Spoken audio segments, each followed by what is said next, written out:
The first part of King Henry VI. Act 1. Scene 1. Westminster Abbey. Dead March. Enter the funeral of King Henry V, attended on by Dukes of Bedford, Regent of France, Gloucester, Protector and Exeter, Earl of Warwick, the Bishop of Winchester, heralds, and company. Hung be the heavens with black, gild day to night, comets importing change of times and states, brandish your crystal tresses in the sky, and with them scourge the bad revolting stars that have consented unto Henry's death. King Henry V, too famous to live long, England never lost a king of so much worth. England ne'er had a king until his time, virtue he had deserving to command. His brandished sword did blind men with his beams, his arms spread wider than a dragon's wings, his sparkling eyes replete with wrathful fire, more dazzled and drove back his enemies than midday sun fierce bent against their faces. What should I say? His deeds exceed all speech. He ne'er lift up but his hand that conquered. We mourn in black. Why mourn we not in blood? Henry is dead and shall never revive. Upon a wooden coffin we attend, and death's dishonorable victory we with our stately presence glorify, like captives bound to triumphant car. What? Shall we curse the plans of mishap that plotted thus our glories overthrow? Or shall we think the subtle-witted French conjurers and sorcerers that afraid of him by magic verses have contrived his end? Bishop? He was the king, blessed of the King of Kings. Unto the French the dreadful judgment day, so dreadful, will not be as was his sight. The battles of the Lord of hosts he fought. The church's prayers made him so prosperous. The church, where is it? Had not churchmen prayed, his thread of life had not so soon decayed. None that do you like but an effeminate prince, whom, like a schoolboy, you may overawe. Bishop, Gloucester, whate'er we lack, thou art protector, and lookest to command the prince and realm. Thy wife is proud, she holdeth thee in awe, more than God or religious churchmen may. Name not religion, for thou lovest the flesh, and ne'er throughout the year to church thou goest, except to pray against thy foes. Cease these yars, and rest your minds in peace. Let's to the altar heralds wait on us. Instead of gold, we'll offer up our arms, since arms avail not how that Henry's dead. Posterity await for wretched years. When at their mother's moist eyes babes shall suck, or I'll be made a nourish of salt tears, and none but women left to wail the dead. Henry V, thy ghost I invocate, prosper this realm, keep it from civil broils, combat with adverse planets in the heavens. A far more glorious star thy soul will make than Julius Caesar, or bright. Enter a messenger. My honorable lords, health to you all. Sad tidings bring I to you out of France, of loss, of slaughter and discomfiture. Janine, Champagne, Rheims, Orleans, Paris, Goisers, Boisseters are all quite lost. What sayst thou, man? Before the dead Henry's course, speak softly, or the loss of those great towns will make him burst his lead and rise from the dead. Is Paris lost? Is Rouen yielded up? If Henry were recalled to life again, these news would cause him to once more yield the ghost. How were they lost? What treachery was used? No treachery, but want of men and money. Amongst the soldiers this is muttered, that here you maintain several factions. You are disputing of your generals. One would have lingering wars with little cost. Another would fly swift, but wanteth wings. A third thinks without expense at all. By guileful fair words, peace may be obtained. Awake, English nobility, let not sloth dim your honors now begot. Cropped are the flower de luces in your arms of England's coat, one half but is cut away. Were our tears wanting to this funeral, these tidings would call forth their flowering tides. Me they concern. Regent, I am of France. Give me my steel coat, I'll fight for France. Away with these disgraceful wailing robes. Once will I lend a French instead of eyes to weep their intermissive miseries. Enter to them another messenger. Lords, view these letters full of bad mischance. France is revolted from the English quite, except some petty towns of no import. The Dauphin Charles is crowned King of Rheims. The bastard of Orleans with him is joined Rainer, Duke of Anjou. Doth take his part the Duke of Elsinore Fife to his side. The Dauphin crowned King? All fly to him, or whither shall we fly from this reproach? We will not fly, but to our enemies' throats. Bedford, if thou be slack, I'll fight it out. Well, sister, why dost thou of my forwardness? An army have I mustered in my thoughts, wherewith already France is overrun. Enter another messenger. My gracious lords, to add to your laments, wherewith you now bedew King Henry's hearse, I must inform you of a dismal fight betwixt the stout Lord Talbot and the French bishop. What? Wherein Talbot overcame? Isn't so? Oh no, wherein Lord Talbot was overthrown, the circumstance I'll tell you more enlarged. The 10th of August last, this dreadful lord, retiring from the siege of Orleans, having full scarce 6,000 in his troop by 23,000 of the French, was round encompassed and set upon. No leisure had he and rank his men. He wanted pikes to set before his archers. Instead were of sharp stakes plucked out of the hedges. They pitched in the ground confusedly to keep the horsemen off from breaking in. More than 3 hours the fight continued, where valiant Talbot above human thought enacted wonders with his sword and lance. Hundreds he sent to hell, and understand him. Here, there, and everywhere, enraged he flew. The French exclaimed, the devil was in his arms. All the whole army stood agazed on him, his soldiers spying his undaunted spirit. A Talbot, cried out amain, and rushed into the bows of battle.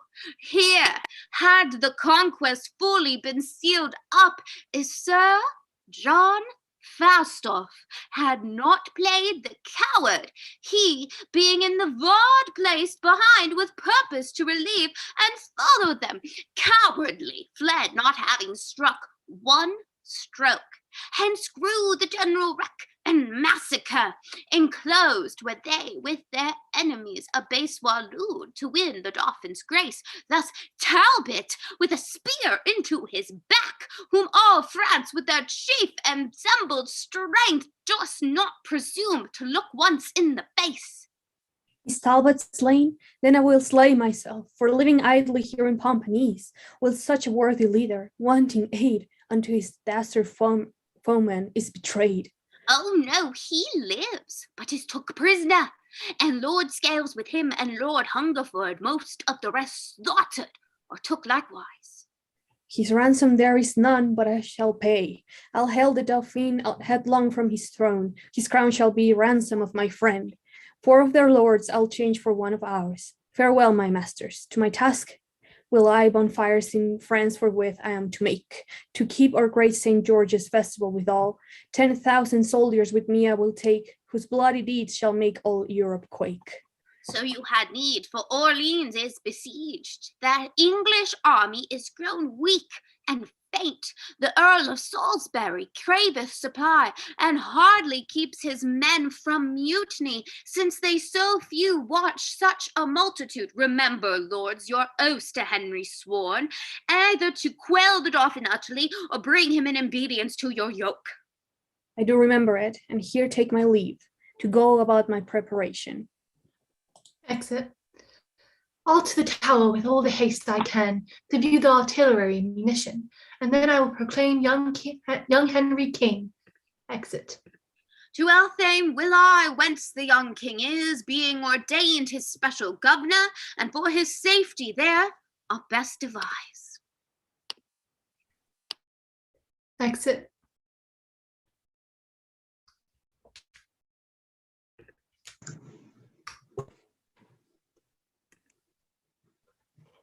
Each hath his place and function to attend, but I am left out. For me, nothing remains, but long I will not be jacked out of office. The king from Elthame I intend to steal and sit at chiefest stern of public weal. Exeunt. Scene 2. France before Orleans. Sound a flourish. Ba, ba, ba. Enter Charles, Alencon, and Rainer, marching with drum and soldiers. Mars is his true moving, even as in the heavens, so in the earth, to this day is not known. Late did he shine upon the English side, now we are victors, upon us he smiles. What towns of any moment but we have, at pleasure here we lie near Orleans, otherwhiles the famished English like pale ghosts faintly besiege us 1 hour in a month. They want their porridge and their fat bull beeves. Either they must be dieted like mules and have their provender tied to their mouths, or piteous they will look like drowned mice. Let's raise the siege. Why live we idly here? Talbot is taken, whom we wont to fear. Remaineth none but mad-brained Salisbury, and he may well in fretting spend his gall, nor men nor money hath he to make war. Sound alarm, we will rush on them. Now, for the honor of the forlorn French, him I forgive my death that killeth me, when he sees me go back 1 foot or fly. Exeunt. Hear alarum. They are beaten back by the English with great loss. Re-enter Charles, Alencon, and Rainer. Whoever saw the like? What men have I? Dogs, cowards, dastards, I would ne'er have fled, but that they left me midst my enemies. Salisbury is a desperate homicide. He fighteth as one weary of his life. The other lords, like lions wanting food, do rush upon us as their hungry prey. Froissart, a countryman of ours, records England all Olivers and Rowlands bred, during the time Edward III did reign. More truly now may this be verified, for none but Samsons and Goliaths it sendeth forth to skirmish, 1 to 10 lean, raw-boned rascals. Who would e'er suppose they had such courage and audacity? Let us leave this town, for they are harebrained slaves, and hunger will enforce them to be more eager. Of old I know them. Rather, with their teeth, the walls they'll tear down than forsake the siege. I think by some odd gimmers or device, their arms are set like clocks, stiff to strike on, else never could they hold out so as they do. By my consent, will even let them alone. Be it so. Enter the bastard of Orleans. Where is the Prince Dauphin? I have news for him. Bastard of Orleans, thrice welcome to us.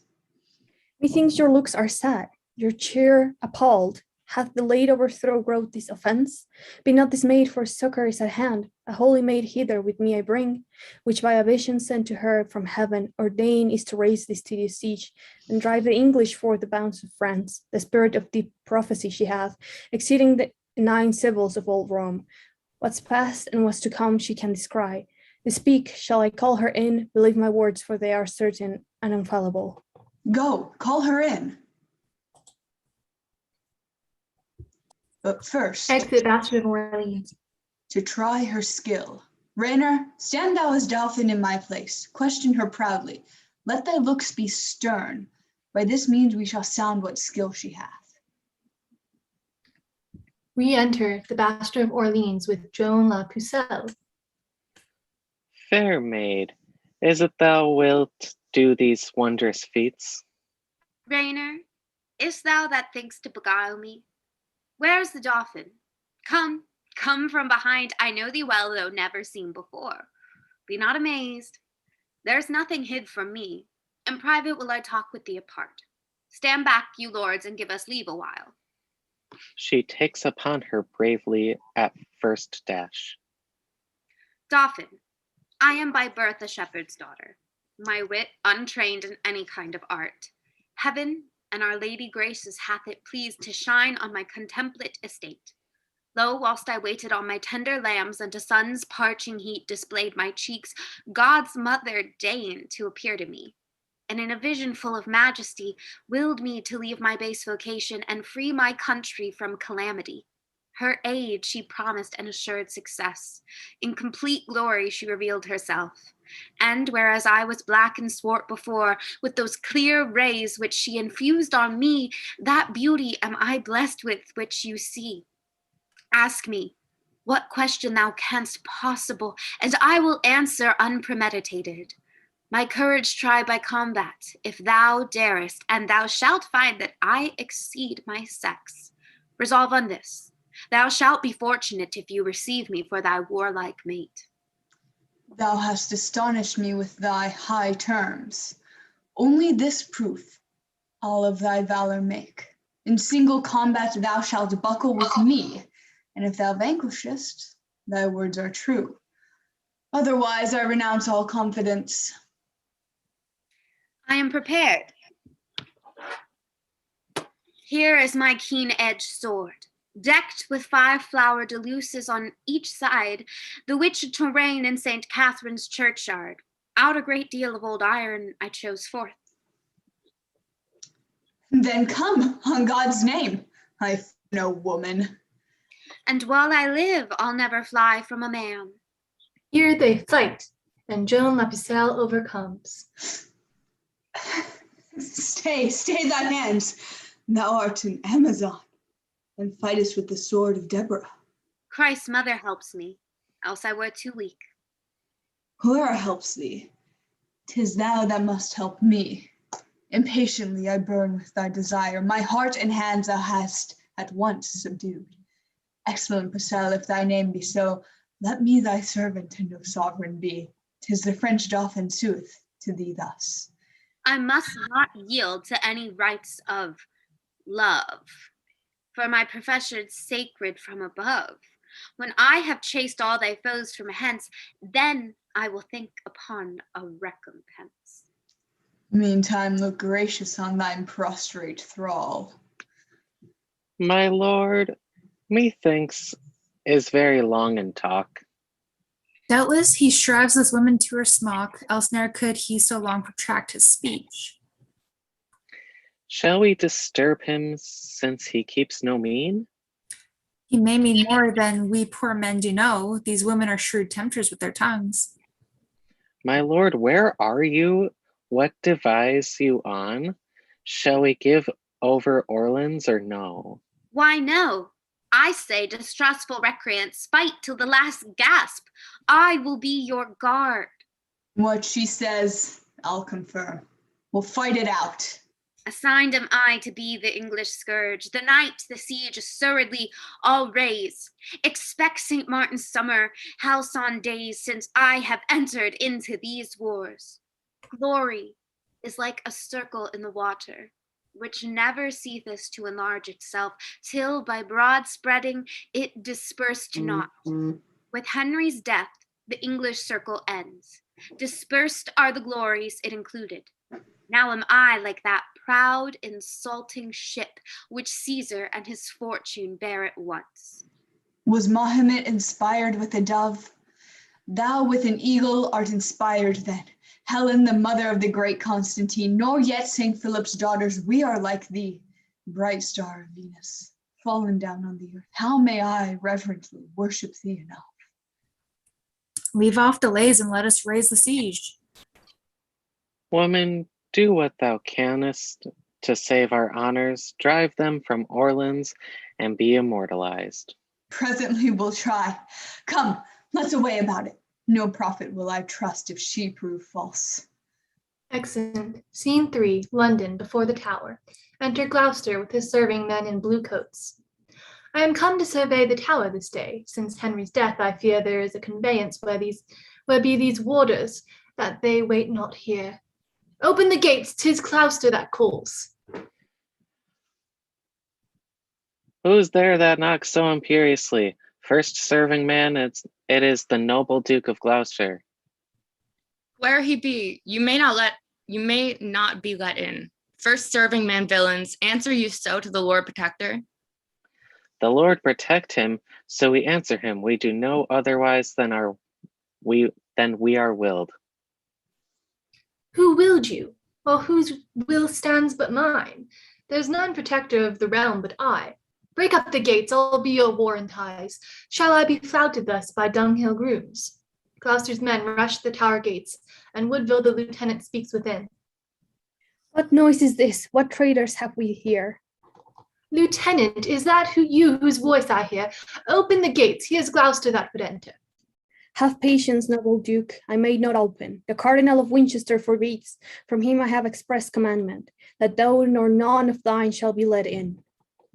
Faint-hearted Woodville prizes him for me. Arrogant Winchester, that haughty prelate, whom Henry, our late sovereign, ne'er could brook. Thou art no friend to God or to the king. Open the gates, or I'll shut thee out shortly. Serving men, open the gates unto the Lord Protector, or we'll burst them open, if that you come not quickly. Enter to the Protector at the tower gates, Bishop of Winchester, and his men in tawny coats. Bishop! How now, ambitious Humphrey, what means this? Hill priest, dost thou command me to be shut out, Bishop? I do, thou most usurping proditor, and not protector of the king or realm. Stand back, thou manifest conspirator, thou that contrivest to murder our dead lord, thou that givest whores to indulgence to sin. I'll canvass thee in thy broad cardinal's hat, if thou proceed in thy insolence, Bishop. Nay, stand thou back, I will not budge a foot. This be Damascus, be thou cursed Cain, to slay thy brother Abel if thou wilt. I will not slay thee, but I'll drive thee back. Thy scarlet robes as a child's bearing cloth, I'll use to carry thee out of this palace, Bishop. Do what thou darest, I beard thee to thy face. What? Am I dared and bearded to my face? Draw, men, for all this privileged place. Blue coats to tawny coats. Priest, beware your beard.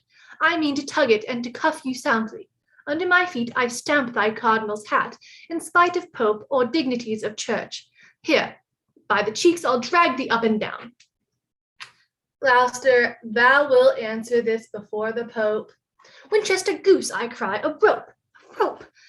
Now, beat them hence.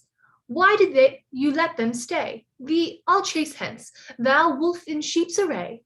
Out, tawny coats, out, scarlet hypocrite. Here Gloucester's men beat out Bishop of Winchester's men, and enter in the hurly-burly, the mayor of London and his officers. Fie, lords, that you, being supreme magistrates, thus contumeliously should break the peace. Peace, mayor, thou knowest little of my wrongs. Here's Beaufort, that regards nor God nor king, hath here distrained the tower to his use. Here's Gloucester, a foe to citizens, one that still motions war and never peace, overcharging your free purses with large fines, that seeks to overthrow religion, because he is protector of the realm, and would have armor here out of the tower, to crown himself king and suppress the prince. I will not answer thee with words, but blows. Here they skirmish again. Not rest for me in this tumultuous strife, but to make open proclamation. Come, officer, as loud as e'er thou canst, cry. All manner of men assembled here in arms this day against God's peace and the king's, we charge and command you in his highness's name to repair to your several dwelling places and not to wear, handle, or use any sword, weapon, or dagger, henceforth upon pain of death. Cardinal, I'll be no breaker of the law, but we shall meet and break our minds at large. Gloucester, we will meet, to thy cost, be sure. Thy heart blood I will have for this day's work. I'll call for clubs, if you will not away. This cardinal's more haughty than the devil. Mayor, farewell. Thou dost but what thou mayst. Abominable Gloucester, guard thy head, for I intend to have it ere long. Exit severally, Gloucester and Bishop of Winchester with their serving men. See the coast cleared, and then we will depart. Good God, these nobles should such stomachs bear. I myself fight not once in 40 year. Exit. Scene 4, Orleans. Enter on the walls a master gunner and his boy.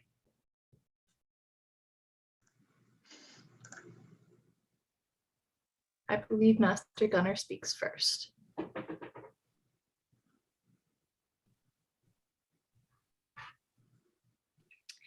Master Gunner Sirrah, thou know'st how Orleans is besieged and how the English have the suburbs won.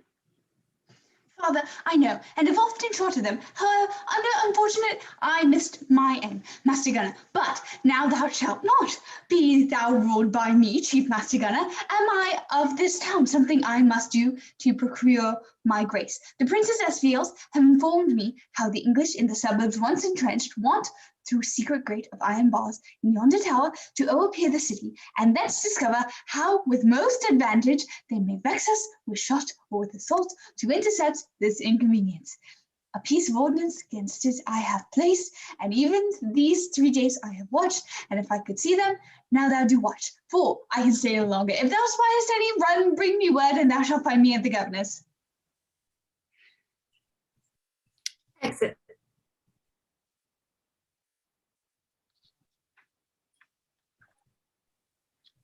Father, I warrant you, take no care. I'll never trouble you if I may spy them. Exit.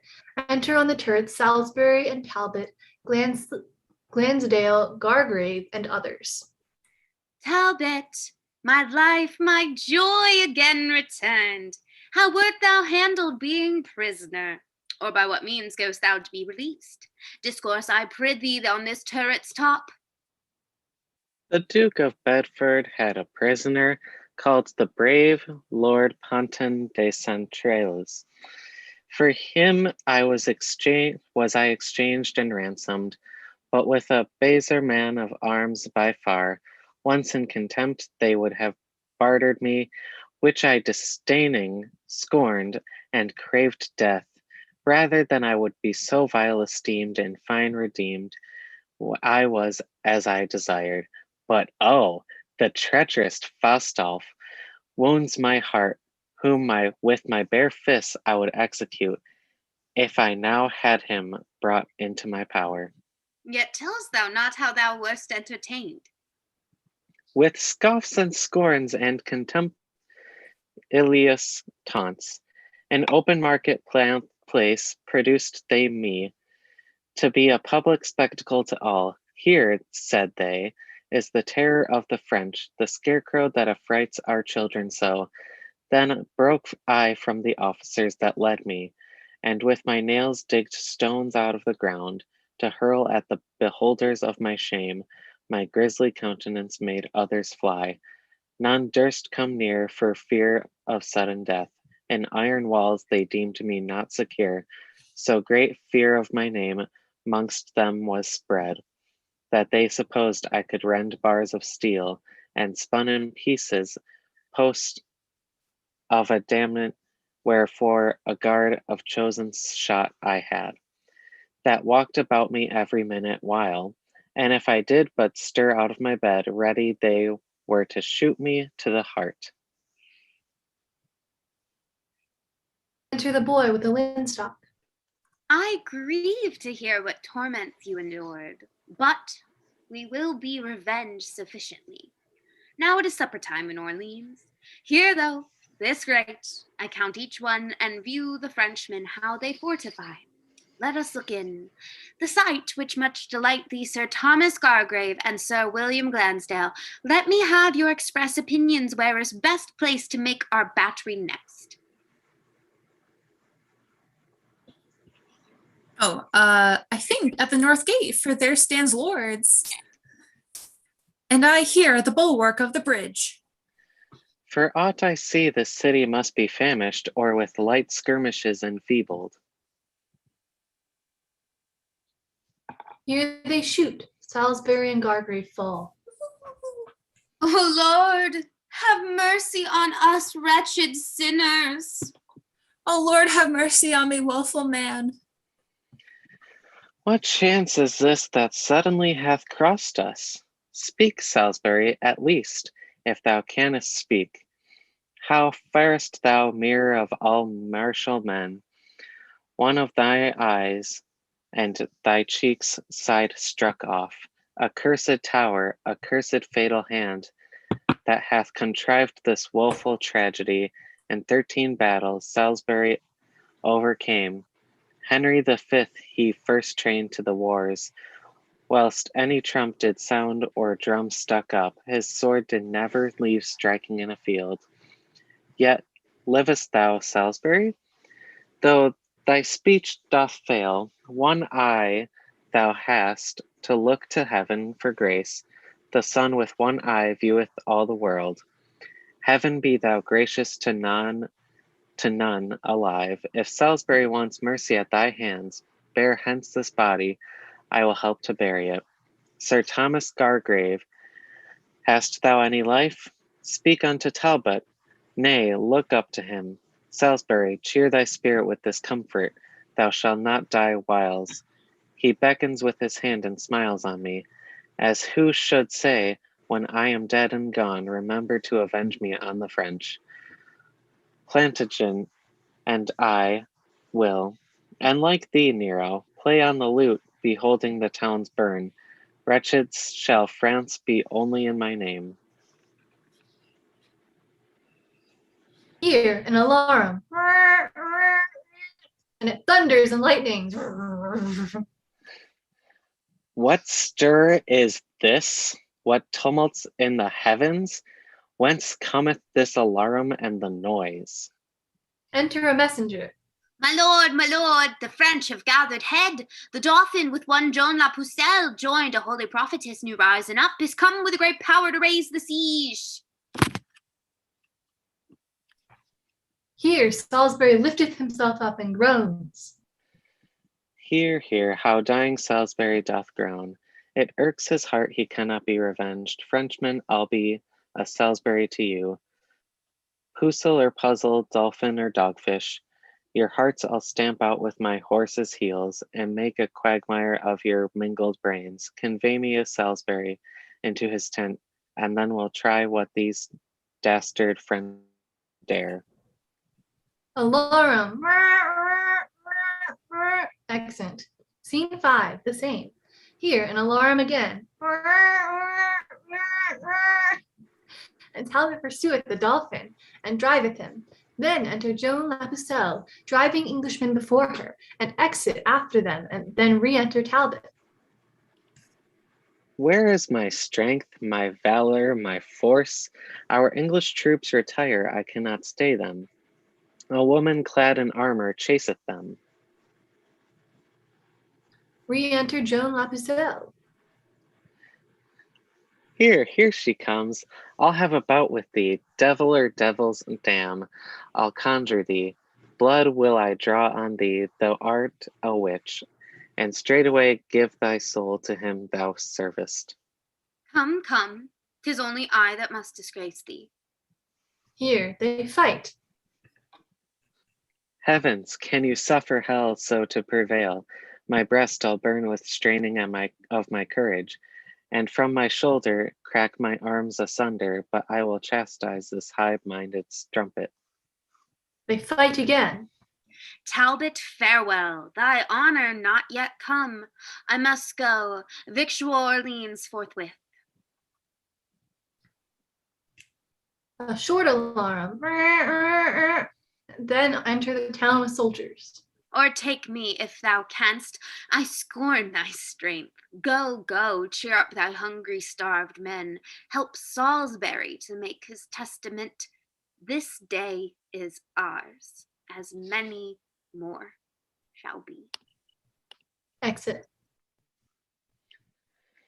My thoughts are whirled like a potter's wheel. I know not where I am, nor what I do. A witch by fear, not force, like Hannibal, drives back our troops and conquers as she lists. So bees with smoke and doves with noisome stench are from their hives and houses driven away. They called us for our fierceness, English dogs. Now like to whelps, we crying run away. A short alarm. Hark, countrymen! Either renew the fight or tear the lions out of England's coats. Renounce your soil, give sheep and lion steed. Sheep run not half so treacherous from the wolf, or horse or oxen from the leopard, as you fly from your oft subdued slaves. Alarm. Here, another skirmish. It will not be retire into your trenches. You all consented unto Salisbury's deaths, for none would strike a stroke in his revenge. Pucelle is entered into Orleans, in spite of us or aught that we could do. Oh, would I were to die with Salisbury! The shame hereof will make me hide my head. Exit Talbot. Alarm. Retreat. Flourish. Scene 6. The same. Enter on the walls Joan La Pucelle, Charles, Rayner, Alencon, and soldiers. Advance our wavering colors on the walls, rescued as Orleans from the English. Thus Joan La Pucelle hath performed her word. Divinest creature, Astrea's daughter, how shall I honor thee for this success? Thy promises are like Adonis's gardens, that one day bloomed and fruitful were the next. France, triumph in thy glorious prophetess, recovered is the town of Orleans, more blessed hap did ne'er befall our state. Why ring not out the bells aloud throughout the town, Dauphin? Command the citizens make bonfires and feast and banquet in the open streets to celebrate the joy that God hath given us. All France will be replete with mirth and joy when they shall hear how we have played the men.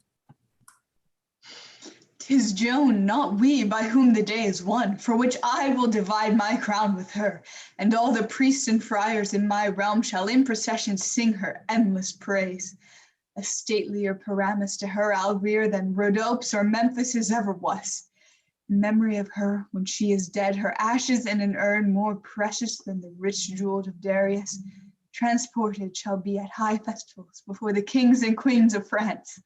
No longer on Saint Denis will we cry, but Joan La Pucelle shall be France's saint. Come in, and let us banquet royally after this golden day of victory.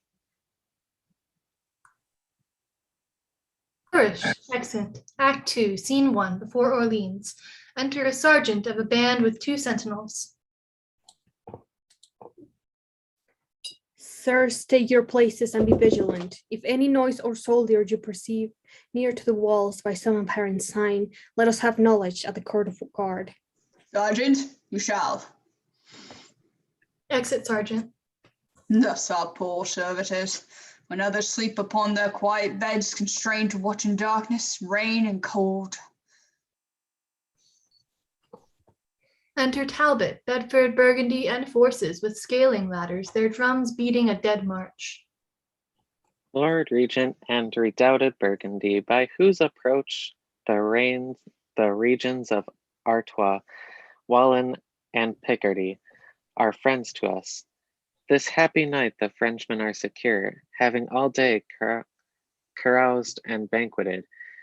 Embrace we then this opportunity, as fitting best to quittance their deceit, contrived by art and baleful sorcery. Coward of France, how much he groans his fame, despairing of his own arm's fortitude, to join with witches and the help of hell.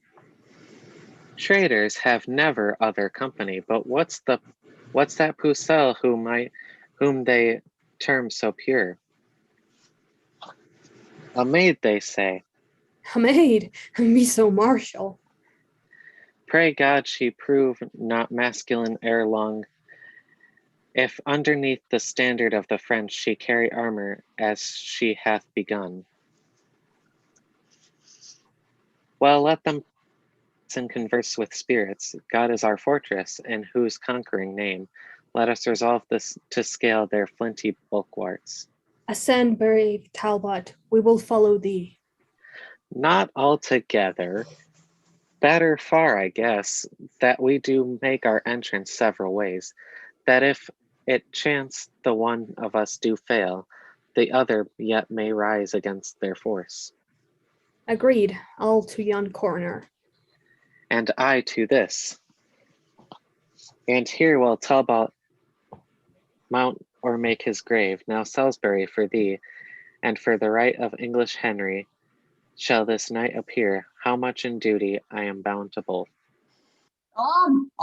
The enemy doth make assault. St. Right. George, a Talbot. The French leap over the walls in their shirts, enter several ways, the bastard of Orleans, Alençon, and Rainier, half ready and half unready. How now, my lords, what, all unready so? Unready, aye, and glad we escaped so well. 'Twas time, I trow, to wake and leave our beds, hearing alarms at our chamber doors. Of all exploits since first I followed arms, never heard I of warlike enterprise more venturous or desperate than this. I think this Talbot be a fiend of hell.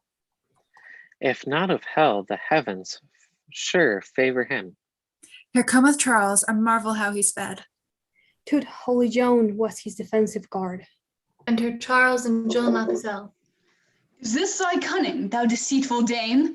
Didst thou at first to flatter us withal make us partakers of the little gain, that now our loss might be 10 times so much? Wherefore is Charles impatient with his friend? At all times will you have my power alike. Sleeping or waking, must I still prevail, or will you blame and lay the fault on me? Improvident soldiers! Had your watch been good, this sudden mischief never could have fallen. Duke of Alençon, this was your default. That, being captain of the watch tonight, did look no better to that weighty charge. Had all your quarters been as safely kept as that whereof I had the government, we had not been thus shamefully surprised. Mine was secure. And so was mine, my lord. And for myself, most part of all this night within her quarter and mine own precinct, I was employed in passing to and fro about relieving of the sentinels. Then how or which way should they first break in? Question, my lords, no further the case. How or which way, 'tis sure they found some place, but weakly guarded, where the breach was made. And now there rests no other shift but this, to gather our soldiers, scattered and dispersed, and lay new platforms to undamage them. Alarum, enter an English soldier, crying, "A Talbot, a Talbot!" They fly, leaving their clothes behind. I'll be so bold to take what they have left. The cry of Talbot serves me for a sword, for I have loaded me with many spoils, using no other weapon but his name. Exit. Scene 2, Orleans, within the town. Enter Talbot, Bedford, Burgundy, a captain, and others. The day begins to break, and night is fled, whose pitchy mantle overveiled the earth. Hear sound retreat, and cease our hout's pursuit. Retreat sounded. Whoosh. Bring forth the body of old Salisbury, and here advance it in the marketplace, the middle center of this cursed town. Now I have paid my vow unto his soul, for every drop of blood was drawn from him. There hath at least 5 Frenchmen died tonight, and there hereafter ages may behold what ruined happened in revenge of him. Within their chiefest temple I'll erect a tomb, wherein his corpse shall be interred, upon the which, that everyone may read, shall be engraved the sack of Orleans, the treacherous manner of his mournful death, and what a terror he had been to France. But, lords, in all our bloody massacre, I muse we met not with the Dauphin's grace, his new come champion, virtuous Joan of Arc, nor any of his false confederates. It is thought, Lord Talbot, when the fight began, roused on the sudden from their drowsy beds, they did amongst the troops of armed men leap over the walls for refuge in the field. Myself, as far as I could well discern, for smoke and dusky vapors of the night, am sure I scared the Dauphin and his troll, when arm in arm they both came swiftly running, like to a pair of loving turtle doves that could not live asunder day or night. After that things are set in order here, we'll follow them with all the power we have. Enter a messenger. All hail, my lords! Which of this princely train call ye the warlike Talbot, for his acts so much applauded through the realm of France? Here's the Talbot who would speak with him. The virtuous lady Countess of Avengier, with modesty admiring the renowned, by me entreats, great lord, thou wouldst vouchsafe to visit her poor castle where she lies, that she may boast she hath beheld the man whose glory filled the world without report. Is it even so? Nay then, I see our words will turn unto a peaceful comic sport. When ladies crave to be encountered with, you may not, my lord, despise her gentle suit.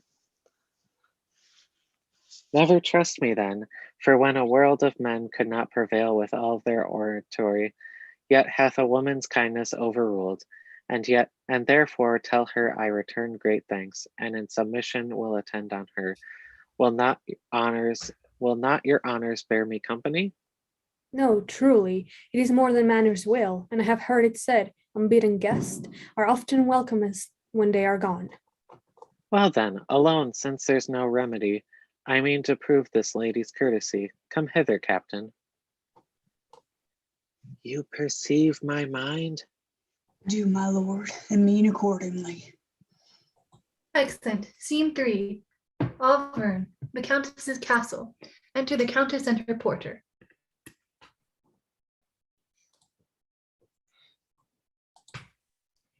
Porter, remember that I gave in charge, and when you have done so, bring the keys to me.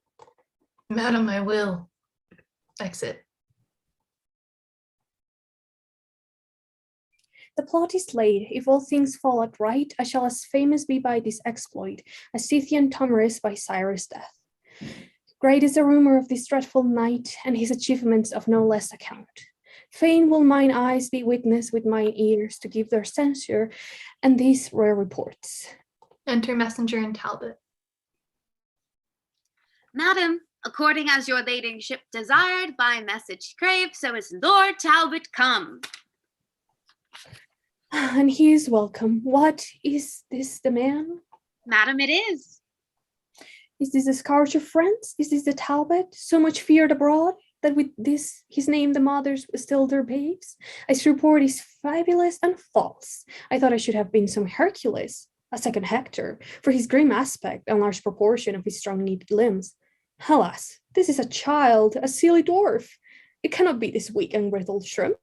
She'll strike such terror to his enemies.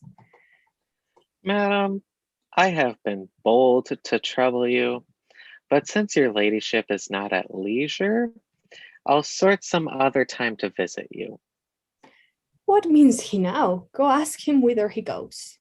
Stay, my Lord Talbot, for my lady craves to know the cause of your abrupt departure.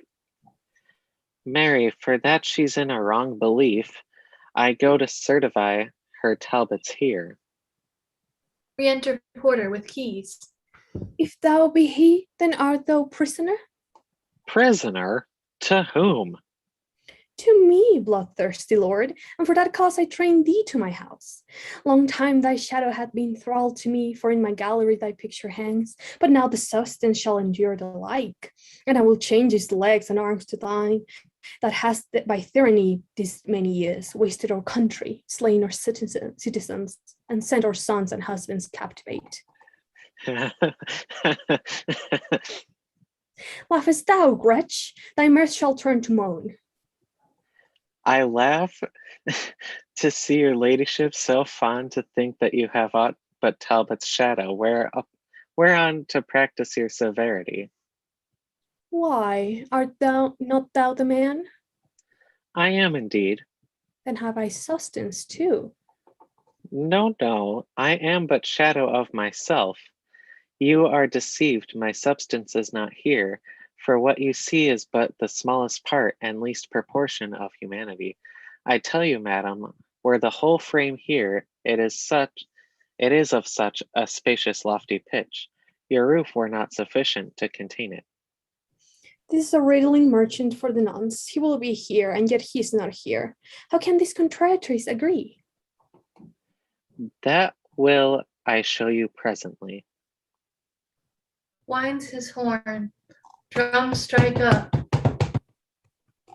a peal of ordnance, enter soldiers. How say you, madam? Are you now persuaded that Talbot is but a shadow of himself? These are his substance, sinews, arms, and strength, with which he yoketh your rebellious necks, raiseth your cities, and subverts your towns, and in a moment makes them desolate. Ew. Victorious Talbot, pardon my abuse. I found thou art no less than fame hath bruited, and more than may be gathered by thy shape. Let my presumption not provoke thy wrath, for I am sorry that with reverence I did not entertain thee as thou art. Be not dismayed, fair lady, for misconstrue the mind of Talbot, as you did mistake the outward composition of his body. What you have done hath not offended me, nor other satisfaction do I crave, but only with your patience that we may taste of your wine and see what cates you have, for soldiers' stomachs always serve them well. With all my heart, and think me honored to feast so great a warrior in my house. Exeunt. Scene 4, London, the Temple Garden. Enter the Earls of Somerset, Suffolk, and Warwick, Richard Plantagenet, Vernon, and another lawyer. Great lords and gentlemen, what means this silence? Dare no man answer in cause of truth, case of truth? Within the temple hall we were too loud. The garden here is more convenient. Then say at once if I maintain the truth, or else was wrangling Somerset in the error. Faith, I have been a truant in the law, and never yet could frame my will to it, and therefore frame the law unto my will. Judge you, my lord of Warwick, then between us. Between two hawks, which flies the higher pitch, between two dogs, which hath the deeper mouth, between two blades, which bears the better temper, between two horses, which doth bear him best, between two girls, which hath the merriest eye. I have perhaps some shallow spirit of judgment, but in these nice sharp quillets of the law, good faith, I am no wiser than a daw. Tut tut, here is a mannerly forbearance. The truth appears so naked on my side that any perturbed eye may find it out. And on my side is so well apparelled, so clear, so shining, and so evident that it will glimmer through a blind man's eye. Since you are tongue-tied and so loath to speak in dumb significance, proclaim your thoughts. Let him that is a true-born gentleman and stands upon the honor of his birth, if he suppose that I have pleaded truth, from off this briar pluck a white rose with me. Let him that is no coward nor no flatterer, but dare maintain the party of the truth, pluck a red rose from off this thorn with me. I love no colors, and without all color of base insinuating flattery, I pluck this white rose with Plantagenet. I plucked this red rose with young Somerset, and say withal, I think he held the right. Stay, lords and gentlemen, and pluck no more till you conclude that he upon whose side the fewest roses are cropped from the tree shall yield the other in the right opinion. Good Master Vernon is well objected. If I have fewest, I subscribe in silence. And I. Then for the truth and plainness of the case, I pluck this pale and maiden blossom here, giving my verdict on the white rose side. Prick not your finger as you pluck it off, lest bleeding you do paint the white rose red, and fall on my side so, against your will. If I, my lord, for my opinion bleed, opinion shall be a surgeon to my heart, and keep me on the side where still I am.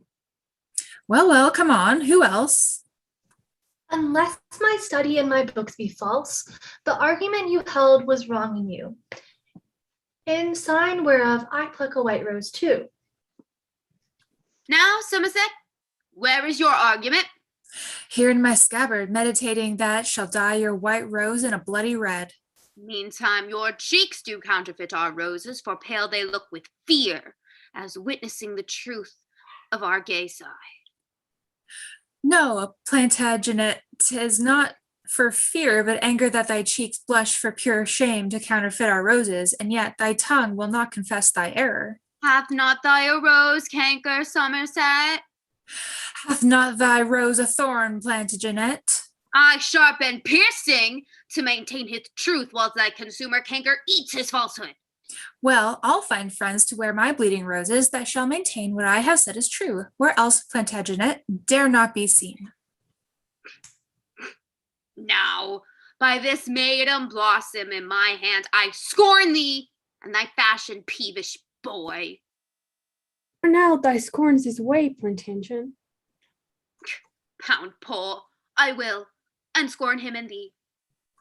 I'll turn my part thereof into thy throat. Away, away, good William de la Pole. We grace the yeoman by conversing with him. Now, by God's will, thou wrongest him, Somerset. His grandfather was Lionel, Duke of Clarence, third son to the third Edward, King of England. Spring crestless yeoman from so deep a root? Bears him on the places privileged been drinking. Oh, durst not for his craven heart say thus. By him that made me, I'll maintain my words on any plot of ground in Christendom. Was not thy father, Richard Earl of Cambridge, for treason executed in our late king's days? And by his treason stands thou attainted, corrupted, and exempt from ancient gentry?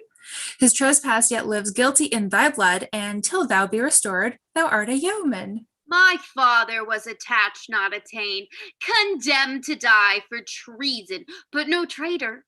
And that I'll prove to better men than Somerset. Will growing time once ripened of my will for your partaker, Pole, and you yourself. I'll note you in my book of memory. To scourge you for your apprehension, look to it well, and say you are well worn. Ah, thou shalt find us ready for thee still, and know by us these colors for thy foes, for these, my friends, in spite of thee, shall wear. By my soul, this pale and angry rose, as cognizance of my blood drinking hate, will I forever and my faction wear, until it wither with me to my grave, or flourish in the height of my degree. Go forward and be choked with thy ambition, and so farewell until I meet thee next. Exit. I don't care.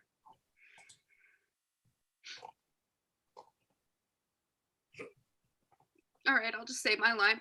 How I am braved and must perforce endure it. This blot that they object against your house shall be wiped out in the next parliament, called for the truce of Winchester and Gloucester. And if thou be not then created York, I will not live to be accounted Warwick. Meantime, in signal of my love to thee, against proud Somerset and William Pole, will I upon thy party wear this rose. And here I prophesy this brawl today, grown to the faction in the Temple Garden, shall send between the red rose and the white 1,000 souls to death and deadly night. Good Master Vernon, I am bound to you that you on my behalf would pluck a flower. In your behalf still will I wear the same. And so will I. Thank you. Gentle sir, come, let us for to dinner. I dare say this quarrel will drink blood another day. Exit. Scene 5. The Tower of London. Enter Mortimer, brought in a chair, and jailers. Kind keepers of my weak decaying age, let dying Mortimer here rest himself, even like a man new healed from the rack, so fair my limbs with long imprisonment, and these gray locks, the pursuivants of death. Nestor-like aged in an age of care, argue the end of Edmund Mortimer. These eyes, these lamps whose wasting oil is spent, wax dim, destroying on their exigent, weak shoulders overbone with burdening grief that droops his sapless branches to the ground.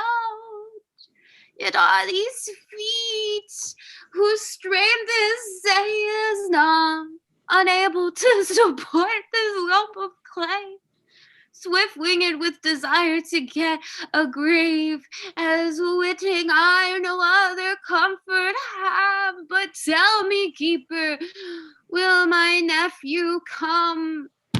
Richard Plantagas, my lord, will come. We set up unto the temple, unto this chamber, and answer has returned, he will come. Enough, my soul thou shall then be satisfied.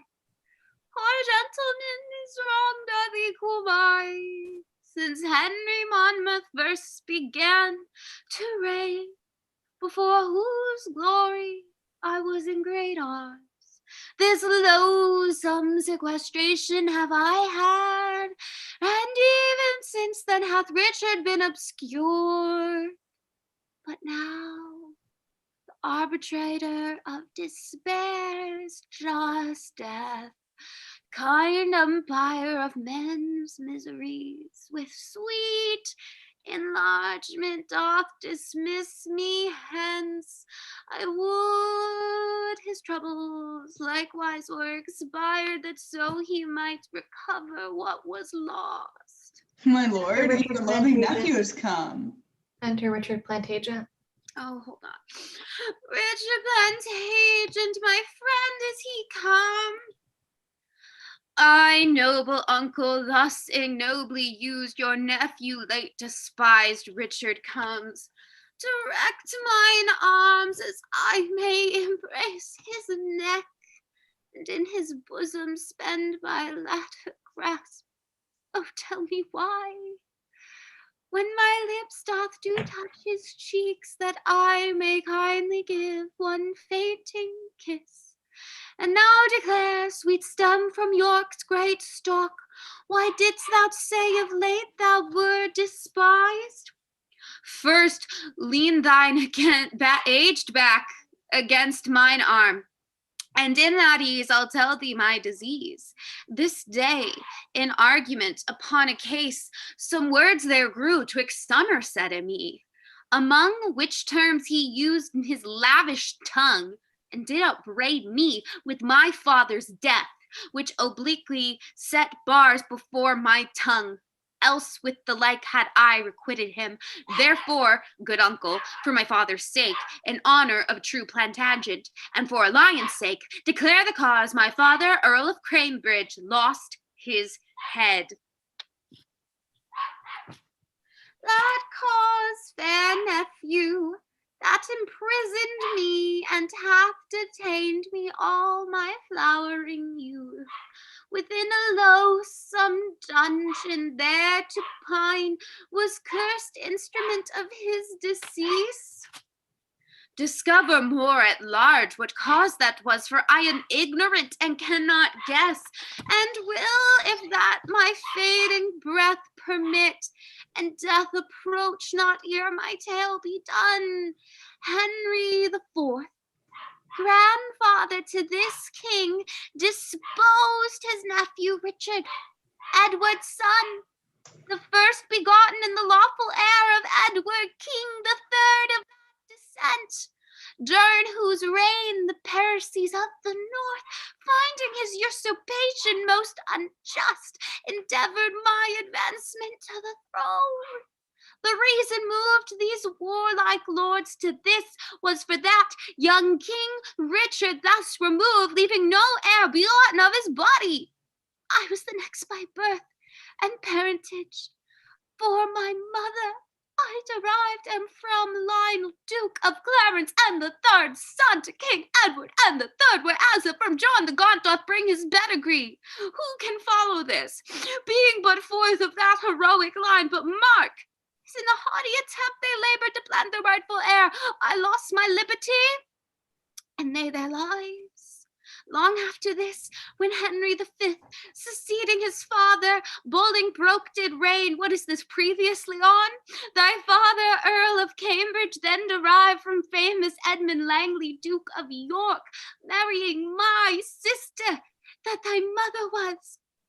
Again in pity, my hard distress, levied an army meaning to redeem, and have installed me in the diadem.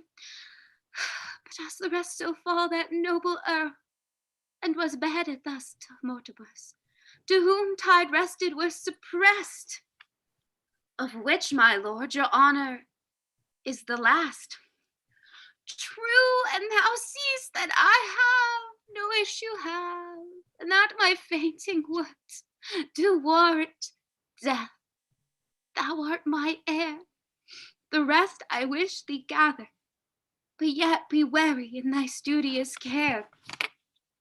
Thy grave admonishments prevail me, but yet methinks my father's execution was nothing less than bloody tyranny. With silence, nephew, be thou politic. Strong fixed is the house of Lancaster, and the mountain not to be removed. But now thy uncle is removing hence, as princes do their courts when they are cloyed with long countenance in a settled place. O uncle, would some part of my young years might but redeem the passage of your age. Thou dost then wrong me, as that slaughter doth, which giveth many wounds when one will kill. More not, except thou sorrow for my good. Only give order for my funeral. And so, farewell, and fair be all thy hopes, and prosperous be thy life in peace and war. Dies. And peace no war befall thy parting soul. In prison hast thou sent a pilgrimage, and like a hermit o'erpass thy days. Well, I will lock his counsel in my breast. What I do imagine, let that rest. Keepers, convey him hence, and I myself will see his burial better than his life. Exit jailers, bearing out the body of Mortimer. Here dies this dusky torch of Mortimer, choked with ambition of the meaner sort, and for those wrongs, those bitter injuries which Somerset hath offered to my house, I doubt not, but with honor to address, and therefore haste I to the Parliament, either to be restored to my blood, or make my ill the advantage of my good. Exit. Act 3, Scene 1, London, the Parliament House. Flourish. Enter King Henry VI, Exeter, Gloucester, Warwick, Somerset, and Suffolk, the Bishop of Winchester, Richard, Plantagenet, and others. Gloucester offers to put up a bill. Bishop of Winchester snatches it and tears it. Comest thou with deep premeditated lines, with wit written in pamphlets studiously devised? Humphrey of Gloucester, if thou canst accuse of aught intendest to lay unto my charge, do it without intervention. Suddenly, as I, with sudden and extemporal speech, purpose to answer what thou canst object. Presumptuous priest, this place commands my patience, or thou shouldst find thou hast dishonored me. Think not, although in writing I prefer the manner of thy vile outrageous crimes, that therefore I have forged, and am not able to verbatim to rehearse the method of my pen. No, prelate, such is thy audacious wickedness, thy lewd, pestiferous, and dissentious pranks, as very infants prattle of thy pride. Thou art a most pernicious usurer, forward by nature, enemy to peace, lascivious, wanton, more than well beseems a man of thy profession and degree. And for thy treachery, what's more manifest, in that thou laidest a trap to take my life, as well at London Bridge as at the Tower. Beside, I fear me, if thy thoughts were sifted, the king, thy sovereign, is not quite exempt from envious malice in thy swelling heart. Gloucester, I do defy thee. Lords, vouchsafe to give me hearing what I shall reply. If I were covetous, ambitious, or perverse, as he will have me, how am I so poor? Or how haps it I seek not to advance or raise myself, but keep my wonted calling? And for dissension, who preferreth peace more than I do, except I be provoked. No, my good lords, it is not that offends. It is not that hath incensed the Duke. It is because no one should sway but he. No one but he should be about the king, and that engenders thunder in his breast, and makes him roar these accusations forth. But he shall know I am as good, thou bastard of my grandfather. I, lordly sir, and for what are you? I pray, but one imperious in another's throne. Am I not protector, saucy priest? And am I not a prelate of the church? Yes, as an outlaw in a castle keeps, and useth it to his patroness, his theft. Unreverend Gloucester, thou art reverent, touching thy spiritual function, not thy life. Rome shall remedy this. Rome hither then. Thither then. My lord, it were your duty to forbear. I see the bishop not be born. Methinks my lord should be religious and know the office that belongs to such. Methinks his lordship should be humbler. It fitteth not a prelate so to plead. Yes, when his holy state is touched so near. State holy or unhallowed, what of that? Is not his grace protector to the king? Plantagenet, I see, must hold his tongue, lest it be said, speak, sirrah, when you should. Must your bold verdict enter talk with lords? Else would I have a fling at Winchester. Uncles of Gloucester and Winchester, the special watchmen of our English weal, I would prevail, if prayers might prevail, to join your hearts in love and amity. Oh, what a scandal is it to our crown, such noble peers as ye should jar. Believe me, lords, my tender years can tell, civil dissension is a viperous worm that gnaws the bowels of the commonwealth. A noise within. Down with the 20 goats! What tumults is this? An uproar, I dare warrant, begun through malice of the bishop's men. A noise again. Stones, stones! Enter Mayor. Oh, my good lords and virtuous Henry, pity the city of London, pity us. The bishop and the Duke of Gloucester's men, forbidden late to carry any weapon, have filled their pockets full of pebble stones, and banding themselves in contrary parts, do pelt so fast at one another's pate, that many of their giddy brains knocked out. Our windows are broke down in every street, and we for fear are compelled to shut our shops. Enter serving men in skirmish with bloody pates. We charge you on allegiance to ourself to hold your slaughtering hands and keep the peace. Uncle Gloucester, mitigate this strife. First serving man, nay, if we be both forbidden stones, we'll fall it to it with our teeth. Second serving man, do what ye dare. We are as resolute. Skirmish again. You, of my household, leave this peevish broil, and set this unaccustomed fight. Third serving men, my lord, we know your grace to be a man, just and upright, and for your royal birth inferior to none but his majesty, and ere that we will suffer such a prince, so kind a father of the commonwealth, to be disgraced by an inkhorn mate. We and our wives and children all will fight, and have our bodies slaughtered by thy foes. They're serving an eye, and the very parings of our nails. Okay, are those? Oh, I think those are the lines of other people. It's fine.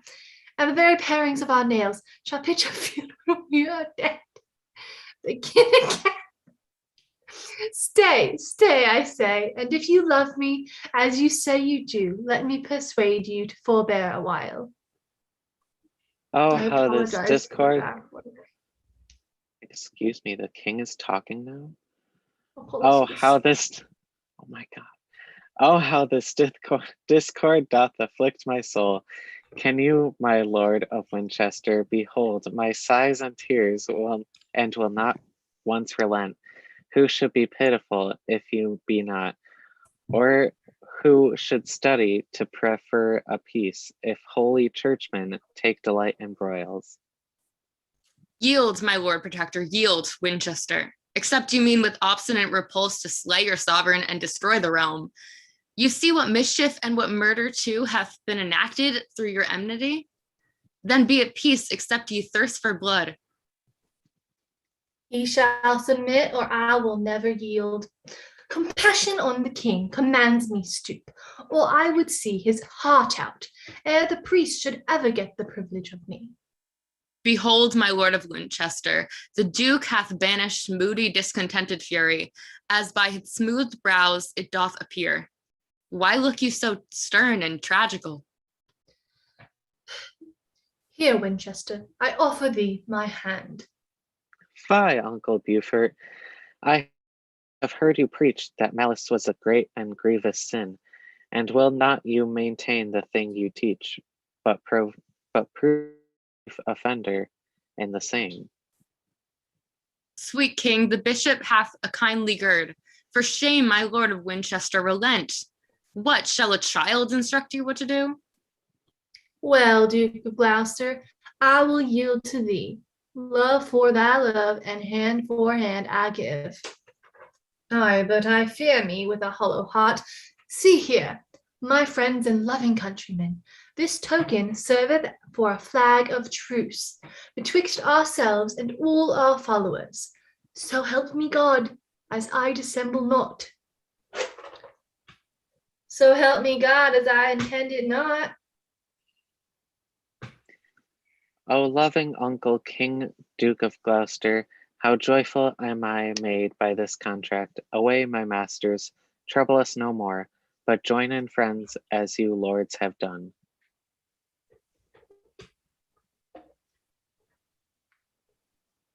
Are these other people's lines, or do I say this too? Now I'm confused. Oh, I think they are. I think that's first serving man.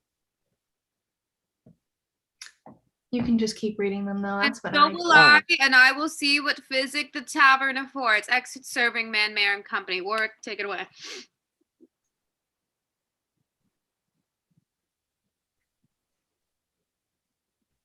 Warwick. Accept this scroll, most gracious sovereign, which in the right of Richard Plantagenet we do exhibit your majesty. Well urged, my lord of Warwick, or sweet prince. If your grace mark every circumstance, you have great reason to do Richard right, especially for those occasions. At Elthame Place, I told your majesty. And those occasions, uncle, were of force. Therefore, my loving lords, our pleasure is that Richard be restored to his blood. Let Richard be restored to his blood, so shall his father's wrongs be recompensed. As will the rest, so will it Winchester. If Richard true, that not that alone, but all the whole inheritance I give that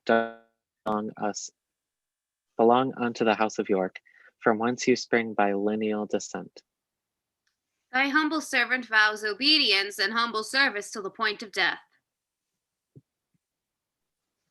Stoop then and set your knee against my foot, and in regarding of that duty done, I gird thee with the valiant sword of York. Rise, Richard, like a true Plantagenet, and rise, created princely Duke of York.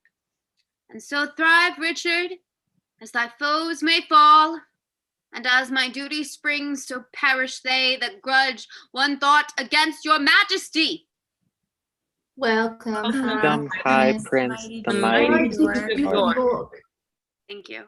Perish, base prince, ignoble Duke of York. Now will it best avail your majesty to cross the seas and to be crowned in France. The presence of a king engenders love amongst his subjects and his loyal friends, as it disanimates his enemies. When Gloucester says the word, Henry goes, for friendly counsel cuts off many foes. Your ships already are in readiness. Senate, flourish. Exeunt all but Exeter. I didn't even know Exeter was in this scene. We may march in England or in France, not seeing what is likely to ensue. This late dissension grown betwixt the peers burns under faint ashes of forged love, and with it lost break out into a flame. as fested members rot but by degree, till bones and flesh and sinews fall away, so will this base and envious discord breed. And now I fear that fatal prophecy which in the time of Henry named the Fifth was in the month of ever sucking babe, that Henry born at Monmouth should win all, and Henry born at Windsor lose all, which is so plain that Exeter doth wish his days may finish ere the hapless time. Exit. Scene 2, France, before Rouen. Enter Joan La Pucelle, disguised, with 4 soldiers with sacks upon their backs.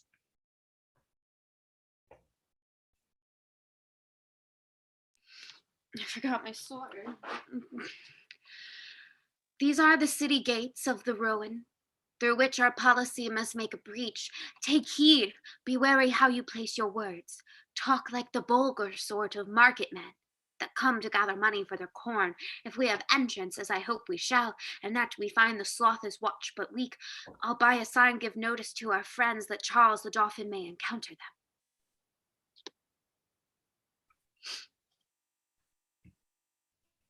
Yep. I sure will. All sacks shall be a mean to sack the city, and we be lords and rulers over Rouen, therefore will knock. Qui est là? Passons pauvres gens de France, poor market folks that come to sell their corn. That's nothing else. Enter, go in, the market bell is rung. Now, Rouen, I'll shake thy bullocks to the ground. Excellent. Enter Charles, bastard of Orleans, Alencon, Rainer, and forces. Saint Denis, bless this happy stratagem, and once again we'll sleep secure in Rouen. Here enter Pucelle and her practisans. Now she's there. How will she specify where is the best and safest passage in? By thrusting out a torch from yonder, which once discerned, shown us that her meaning is no way to that for weakness which she entered. Enter Joan La Pucelle on the top, thrusting out a torch burning. Behold, this is the happy wedding torch that joineth ruin unto her countrymen, but burning fatal to the Talbots. Exit. See, noble Charles, the beacon of our friend. The burning torch in yonder turret stands. Now shine it like a comet of revenge, a prophet to the fall of all our foes. Defer no time, delays have a dangerous ends. Enter and cry the Dauphin presently, and then do execution on the watch. Alarum. Excellent. An alarum. Enter Talbot in an excursion. France, thou shalt rue this treason with thy tears, if Talbot but survive thy treachery, who sell that witch, that damned sorceress, hath wrought this hellish mischief unawares, that hardly we escaped the pride of France. Exit. An alarum. Excursions. Bedford, brought in sick in a chair. Enter Talbot and Burgundy without. Within, Joan La Pucelle, Charles, bastard of Orleans, Alencon, and Rainer on the walls. Good morrow, gallants. Went ye corn for bread? I think the Duke of Burgundy will fast before he'll buy again at such a rate. 'Twas full of darnel. Do you like the taste? Scoff on, vile fiend and shameless courtesan. I trust ere long to choke thee with thine own, and make thee curse the harvest of that corn. Your grace may starve perhaps before that time. Oh, let no words but deeds revenge this treason. What will you do, good graybeard? Break a lance and run a tilted death within a chair? Foul fiend of France and hag of all despite, encompassed with thy lustful paramours, becomes it thee to haunt his valiant age, and twit with cowardice a man half dead. Damsel, I'll have a bout with you again, or else let Talbot perish with this shame. Are ye so hot, sir? Yet Pucelle, hold thy peace. If Talbot do but thunder, rain will follow. The English whisper together in council. God speed the Parliament. Who shall be the speaker? Dare ye come forth and meet us in the field? Be like your lordship takes us then for fools to try if that our own be ours or no. I speak not to that railing, Hecate, but unto thee, Elancon, and the rest. Will ye, like soldiers, come and fight it out? Signor, no. Signor, hang, base mullators of France, like peasant footboys, do they keep the walls and dare not take up arms like gentlemen. Away, captains! Let us get from the walls, for Talbot means no goodness by his looks. God be with you, my lord. We came but to tell you that we are here. Exit from the walls. And there will we be too, ere it be long, or else reproach be Tybalt's greatest fame. Vow, Burgundy, by honor of thy house, pricked on by public wrongs sustained in France, either to get the town again or die. And I, as sure as English Henry lives, and as his father was a conqueror, as sure as in this late betrayal betrayed down, great Coeur de Lion's heart was buried, so sure I swear to get the town or die. My vows are equal partners with thy vows. But ere we go, regard this dying prince, the valiant Duke of Bedford. Come, my lord, we will bestow you a better place, fitter for sickness and for crazy age. Lord Talbot, do not dishonor me. Here will I sit before the walls of Rouen, and will be partner of your weal or woe. Courageous Bedford, let us now persuade you. Not to be gone from hence, for once I read that stout Pendragon, his litter sick, came to the field and vanquished his foes. Methinks I shall revive the soldiers' hearts, because I've ever found them as myself. Undaunted spirit in a dying breast, then be it so, heavens keep old Bedford safe. And now more ado, brave Burgundy, but gather we our forces out of hand, and set upon our boasting enemy. Exeunt all but Bedford in attendance. An alarum, excursions, enter Fastolf and a captain. Whither away, Sir John Falstaff, in such haste? Whither away to save myself by flight? We are like to have thee overthrown again. What? Will you fly and leave Lord Talbot? Aye, all the Talbots in the world to save my life. Exit. Cowardly knight, ill fortune follow thee. Exit. Retreat. Excursions. Joan Lapuselle, Alencon, and Charles fly. Now, quiet soul, depart when heaven please. For I have seen our enemies overthrow. What is a trust of strength or foolish men? They that of late were daring with their scuffs are glad and fain by flight to save themselves. Bedford dies and is carried in by two in his chair. An alarum.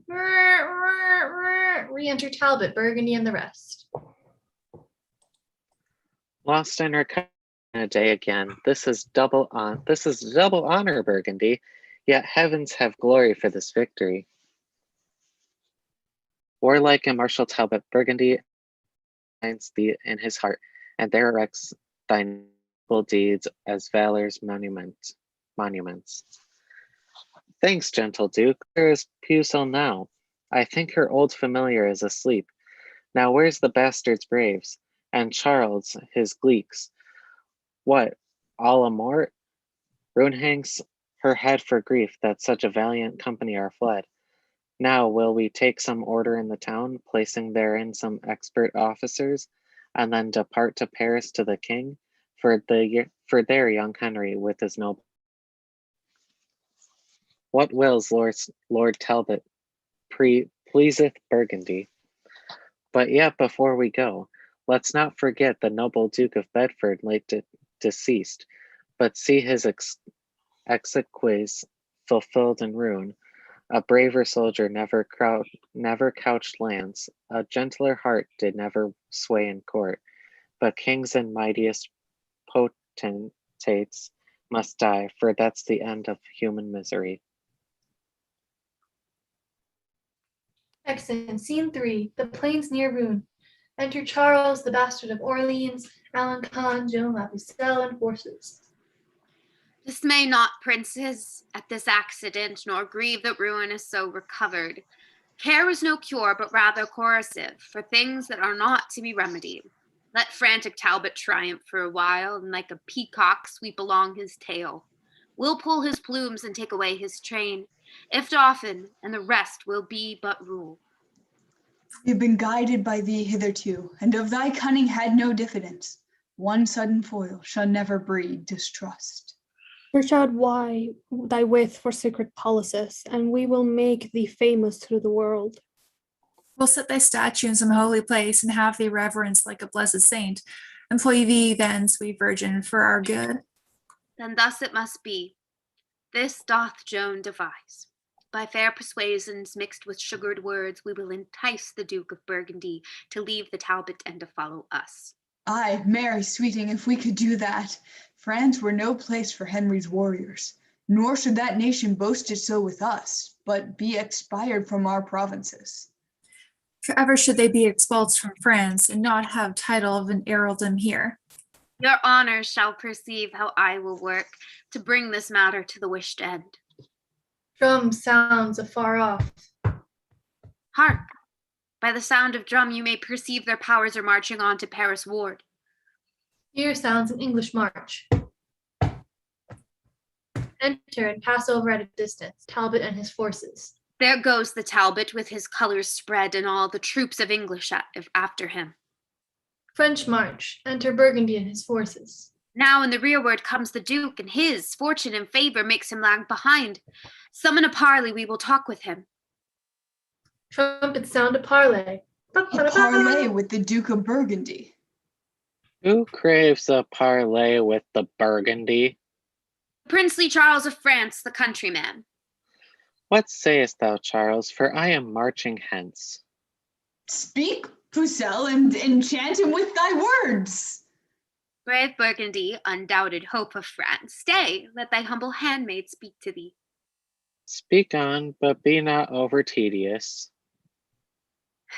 Look on thy country, look on thy fertile France, and see the cities and the towns defaced by wasting ruin of the cruel foe. As looks the mother on her lowly babe, when death does clothe his tender dying eyes. See the pining malady of France. Behold the wounds, the most unnatural wounds which thou thyself hast given her woeful breast. Oh, turn the edged sword another way. Strike those that hurt, and hurt not those that help. One drop of blood drawn from thy country's bosom should grieve thee more than streams of foreign gore. Return thee therefore with a flood of tears, and washed away thy country's stained spots. Either she hath bewitched me with her words, or nature makes me suddenly relent. Besides, all French in France exclaims on thee, doubting thy birth and lawful prodigy. Who joinst thou with but with a lordly nation that will not trust thee but for profit's sake? When Talbot hath set footing once in France and fashioned thee that instrument of ill, who then but English Henry will be lord, and thou be thrust out like a fugitive? Call we to mind a mark but this for proof. Was not the Duke of Orleans thy foe? And was he not in England prisoner? But when they heard he was thine enemy, they set him free without his ransom paid, in spite of Burgundy and all his friends. See then, thou fightest against thy countrymen, and joinst with them will be thy slaughtermen. Come, return, thou wandering lord. Charles and the rest will take thee in their arms. I am vanquished. These haughty words of hers have battered me like roaring cannon shot, and made me almost yield upon my knees. Forgive me, country and sweet countrymen, and lords, accept this kind embrace. My forces and my power of men are yours, so farewell, Talbot. I'll no longer trust thee. Done like a Frenchman, turn and turn again. Welcome, brave Duke. Thy friendship makes us fresh. Doth beget new courage in your breast. Ussel hath bravely played her part in this, and doth deserve a coronet of gold. Now let us on, my lords, and join our powers, and seek how we may prejudice the foe. Excellent. Scene 4, Paris, the palace. Enter King Henry VI, Gloucester, Bishop of Winchester, York, Suffolk, Somerset, Warwick, Exeter, Vernon, Bassett, and others. To them with his soldiers, Talbot. My gracious prince and honorable peers, hearing of your arrival in this realm, I have a while given truce unto my wars, to do my duty to my sovereign in sight whereof this arm that hath reclaimed to your obedience 50 fortresses, 12 cities, and 7 walled towns of strength, beside 500 prisoners of esteem, lets fall his sword before your highness's feet, and with submissive loyal of heart ascribes the glory of his conquest got, first to my God, and next unto your grace. Kneels. Is this the Lord Talbot, Uncle Gloucester, that hath so long been resident in France? Yes, if it please your majesty, my liege. Welcome, brave captain and vicious lord. When I was young, as yet I am not old, I do remember how my father said a stouter champion never handled word. Long since we were resolved of your truth, your faithful service, and your toil in war, yet never have you tasted our reward, or been reguerdoned with so much as a thanks, because till now we never saw your face. Therefore stand up, and for these good deserts, we here create you Earl of Shrewsbury, and in our coronation take your place. Senate, flourish. Exeunt all but Vernon and Bassett. Now, sir, to you that were so high at sea, disgracing of these colors that I wear, in honor of my noble lord, darest thou maintain the former words thou sparkest? Yes, sir, as well as you dare patronage the envious barking of your saucy tongue against my lord, the Duke of Somerset. Sirrah, thy lord I honor as he is. Why, what is he? As good a man as York. Hark ye, not so in witness, take ye that. Villain, thou knowest the law of arms is such, that whoso draws a sword, 'tis present death, or else this blow shall broach thy dearest blood, but all unto his majesty, and crave I may have liberty to venge this wrong. When thou shalt see, I'll meet thee at thy cost. Well, miscreant, I'll be there as soon as you, and after meet you sooner than you would. Excellent. Act 4, Scene 1, Paris, a hall of state. Enter King Henry VI, Gloucester, Bishop of Winchester, York, Suffolk, Somerset, Warwick, Talbot, Exeter, the governor of Paris, and others. Lord Bishop, set the crown upon his head. God save King Henry of that name the sixth. Now, governor of Paris, take your oath that you elect no other king but him. Esteem none friends but such as are his friends, and none your foes but such as shall pretend malicious practices against his state. This shall ye do. So help you, righteous God. Enter Fastolf. My gracious sovereign, as I rode from Calais to haste unto your coronation, a letter was delivered to my hands, writ to you, grace, from the Duke of Burgundy. Shame to the Duke of Burgundy and thee, I vowed base night, when I did meet thee next, to tear the garter from thy craven's leg. Plucking it off. Which I have done, because unworthily thou wast installed in that high degree.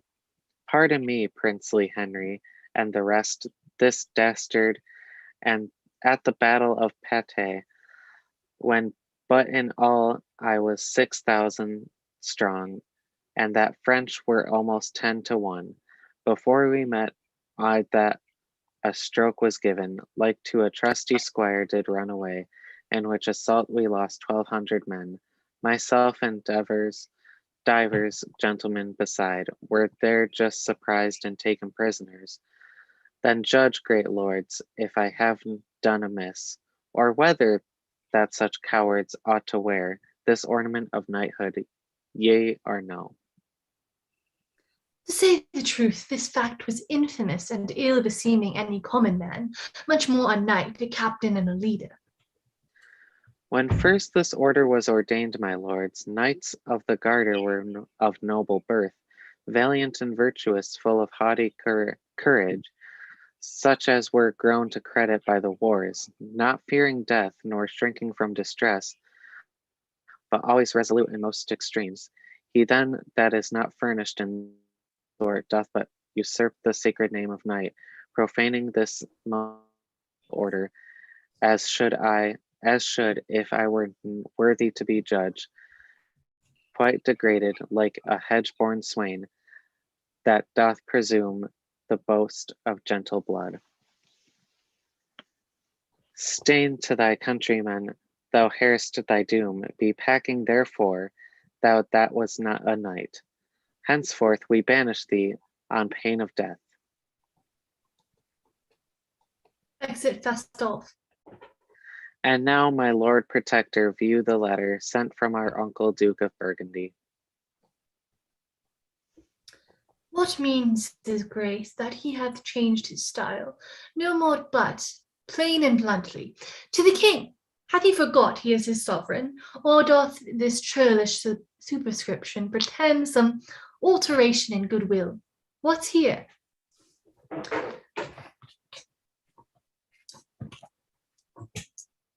I have upon especial cause moved with compassion of my country's wreck, together with the pitiful complaints of such as your oppression feeds upon, forsaken your pernicious faction, and joined with Charles, the rightful King of France.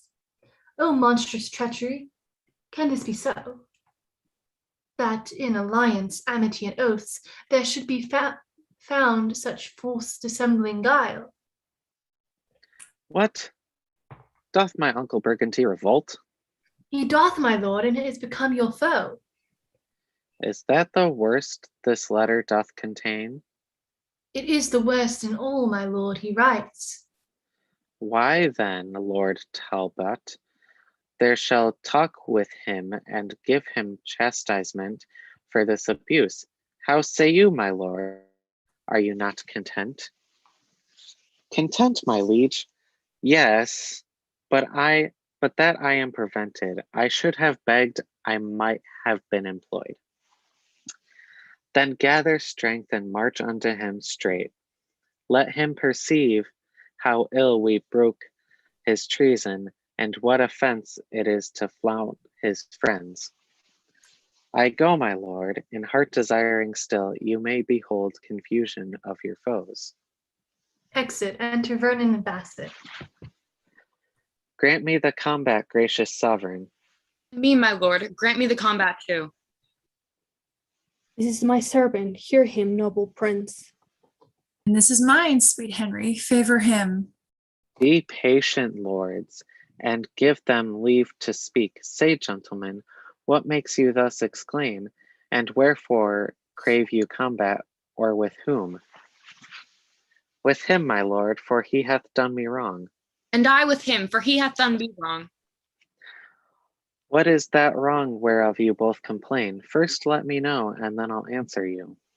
Crossing the sea from England into France, this fellow here, with envious carping tongue, upbraided me about the rose I wear, saying the sanguine color of the leaves did represent my master's blushing cheeks, when stubbornly he did repugn the truth about a certain question in the law, argued betwixt the Duke of York and him, with other vile and ignominious terms, in confutation of which rude reproach, and in defense of my lord's worthiness, I crave the benefit of law of arms.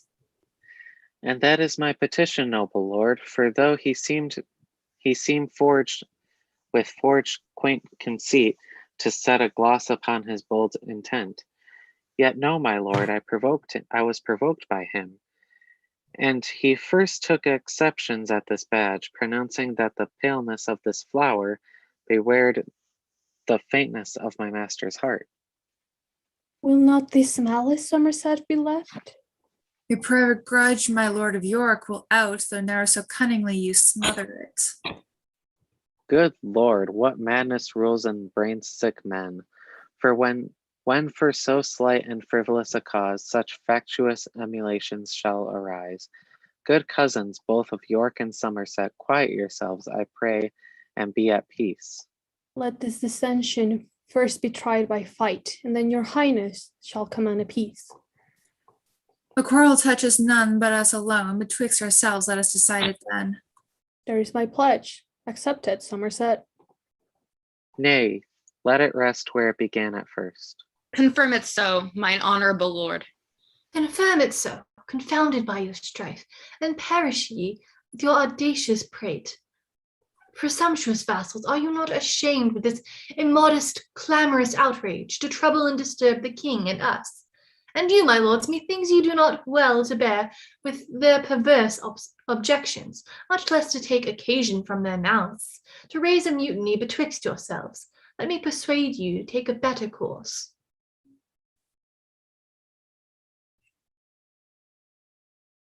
Grieves his highness. Good lords, be friends. Come hither, you that would be combatants. Henceforth I charge you, as you love our favor, quite to forget this quarrel and the cause, and you, my lords, remember where we are. And France, amongst the fickle wavering nation, if they perceive a dissension in our looks, and that within ourselves we disagree, how far will their grudging stomachs be provoked to wilful disobedience and rebel? Besides, what infamy will there arise when foreign princes shall be certified that for a toy, a thing of no regard, King Henry's peers and chief nobility destroyed themselves and lost the realm of France? Oh, think upon the conquest of my father, my tender years, and let us not forgo that for a trifle there was bought with blood. Let me be umpire in this doubtful strife. I see no reason if I wear this rose. Putting on a red rose. That anyone should therefore be suspicious, I more incline to Somerset than York. Both are my kinsmen, and I love them both. As well they may upbraid me with my crown, because forsooth the King of Scots is crowned. But your discretions better can persuade than I am able to instruct or teach. And therefore, as we hither came in peace, so let us still continue peace and love. Cousin of York, we institute your grace to be our regent in these parts of France. And good my lord of Somerset, unite your troops of horsemen with his bands of foot. And like true subjects, sons of your progenitors, go cheerfully together and digest your angry choler on your enemies. Ourselves, my lord, protector, and the rest, after some respite, return to Calais. From thence to England, where I hope ere long to be presented by your victories with Charles, Alencon, and that traitorous rout. Flourish. Exeunt all but York, Warwick, Exeter, and Vernon. My lord of York, I promise you, the king prettily methought did play the orator. And so he did, but yet I like it not, in that he wears the badge of Somerset. Hush, but that was his fancy. Blame him not, I dare presume, sweet prince, he thought no harm. And if I wished he did, but let it rest, other affairs must now be managed. Exeunt all but Exeter. Well didst thou, Richard, to suppress thy voice, for had the passions of my heart burst out, I fear we should have seen deciphered there more rancorous spite, more furious raging broils than yet can be imagined or supposed. But howsoever, no simple man that sees this jarring discord of nobility, this shouldering of each other in the court, this faction's bandying of their favorites, but that it doth presage some ill event. 'Tis much when sceptres are in children's hands, but more when envy breeds unkind division. There comes the rain, there begins confusion. Exit. Scene 2, before Bordeaux. Enter Talbot with trump and drum. Go to the Bordeaux trumpeter, summon their general unto the wall. Trumpet sounds. Ba ba ba. Enter general and others. Aloft. English John Talbot, captains call you forth, servant in arms to Harry King of England, and thus he would open your city gates, be humble to us, call my sovereign yours, and do him homage as obedient subjects, and I'll withdraw me and my bloody power. But if you frown upon this proffered peace, you tempt the fury of my 3 attendants, lean famine, quartering steel, and climbing fire, who in a moment, even with the earth, shall lay your stately and air-braving towers, if you forsake the offer of their love. Thou ominous and fearful hour of death, our nation's terror and their bloody scourge, the period of thy tyranny approacheth. On us thou canst not enter but by death. For I protest we are well fortified and strong enough to issue out and fight. If thou retire, Godolphin, well appointed, stands with the snares of war to tangle thee. On either hand thee there are squadrons pitched to wall thee from the liberty of the flight. And no way canst thou turn these for redress, but death daunt front thee with apparent soil, and pale destruction meets thee in the face. 10,000 French have taken the sacrament to rive their dangerous artillery upon no Christian soul but English Talbot. Lo, there thou standst, a breathing, valiant man of an invincible, unconquered spirit. This is the latest glory of thy praise, that I, thy enemy, do thee withal, for ere the glass that now begins to run finish the process of his sandy hour. These eyes that see thee now well colored shall see thee withered, bloody, pale, and dead. Drum far off. Hark, hark, the dolphin's drum, a warning bell, sings heavy music to thy timorous soul, and mine shall ring thy dire departure out. Extant General and Co. He fables not, I hear the enemy, out some light horsemen, and peruse their wings. O negligent and heedless discipline, how are we parked and bounded in a little herd of England's timorous deer, mazed with a yelping kennel of French curse. If we be an English deer, be then in blood, not rascal-like to fall down with a pinch, but rather moody mad and desperate stags, turn on the bloody hounds with heeds of steel, and make the cowards stand aloof at bay, sell every man his life as dear as mine. And they shall find dear of us, my friends, God and St. George, Talbot and England's right, prosper our colors in this dangerous fight. Extant. Scene 3. Plains in Gascony. Enter a messenger that meets York. Enter York with trumpet and many soldiers. Are not the speedy scouts returned again, that dogged the mighty army of the Dauphin?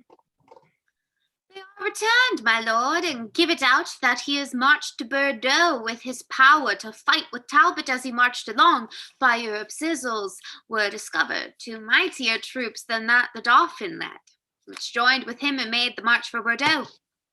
A plague upon that villain Somerset, that thus delays my promised supply of horsemen that were levied for this siege. Renowned Talbot doth expect my aid, and I am loaded by a traitor billing, and cannot help the noble chevalier. God comfort him in his necessity. If he miscarry, farewell wars in France.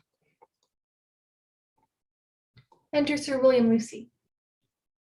Thou princely leader of our English strength, never so needful on the earth of France, spur to the rescue of noble Talbot, who now is girdled with a waste of iron and hemmed about with grim destruction to Bordeaux. Warlike Duke to Bordeaux, York. Else farewell, Talbot, France, and England's honor. Oh God, that Somerset, who in proud heart doth stop my cornets were in Talbot's place. So should we save a valiant gentleman by forfeiting a traitor and a coward? Mad ire and wrathful fury makes me weep, and thus we die while our remiss traitors asleep. Oh, send some succor to the distressed lord. He dies, we lose, I break my warlike word. We mourn, France smiles, we lose, they daily get. All along of this vile traitor Somerset. Then God take mercy on brave Talbot's soul, and on his son, young John, who 2 hours since I met and traveled toward his warlike father. This 7 years did not Talbot see his son, and now they meet where both their lives are done. Alas, what joy shall noble Talbot had to bid his young son welcome to his grave? Away, vexation almost stops my breath, that sundered friends greet in the hour of death. Lucy, farewell, no more my fortune can, but curse the cause I cannot aid demand. Main, Blois, Puistes, and Tours are won away, long all of Somerset and his delay. Exit with his soldiers. Thus, with the vulture of sedition feeds in the bosom of such great commanders, sleeping negligence doth betray to loss the conquest of our scarce cold conqueror, that ever living man of memory, Henry V. Whilst they each other cross, lives, honors, lands, and all hurry to loss. Exit, scene 4, other plains in Gascony. Enter Somerset with his army, a captain of Talbot's with him. It is too late, I cannot send them now. This expedition was by York and Talbot too rashly plotted. All our general force might with a sally of the very town be buckled with. The over-daring Talbot hath sullied all his gloss of former honor by this unheeded, desperate, wild adventure. York set him on to fight and die in shame. The Talbot dead, great York might bear the name. Here Sir William Lucy, whom with me set from Morrow marched forces forth for aid. Enter Sir William Lucy. How now, Sir William, whither were you sent? Whither, my lord? From bought and sold Lord Talbot, who, ringing about with bold adversary, cries out for for noble York and Somerset to beat assailing death from his weak legions. And whiles the honorable captain there drops bloody sweat from his war-wearied limbs, and an advantage lingering, looks for rescue. You, in false hopes, the trust of England's honor, keep off aloof with worthless emulation.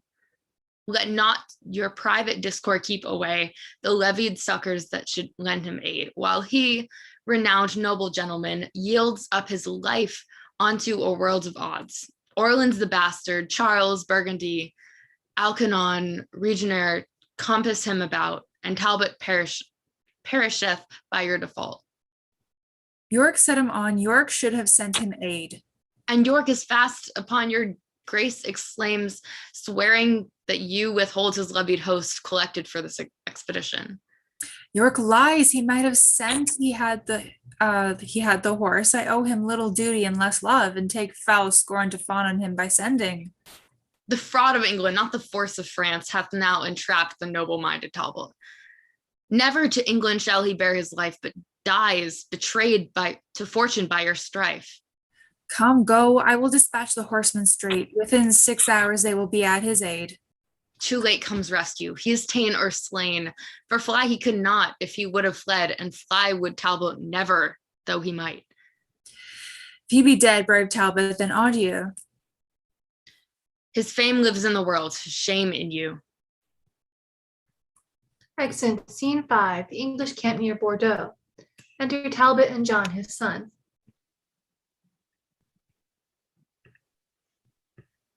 O young John Talbot, I did send for thee to tutor thee in stratagems of war, that Talbot's name might be in thee revived when sapless age and weak unable limbs should bring thy father to his drooping chair.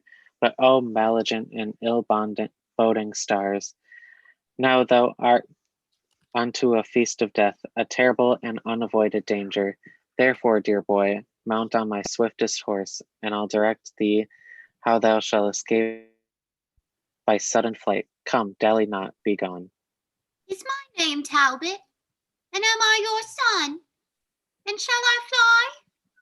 Oh, if you love my mother, dishonor not her honorable name, to make a bastard and a slave of me. The world will say, here's not Talbot's blood, that basely fled when noble Talbot stood.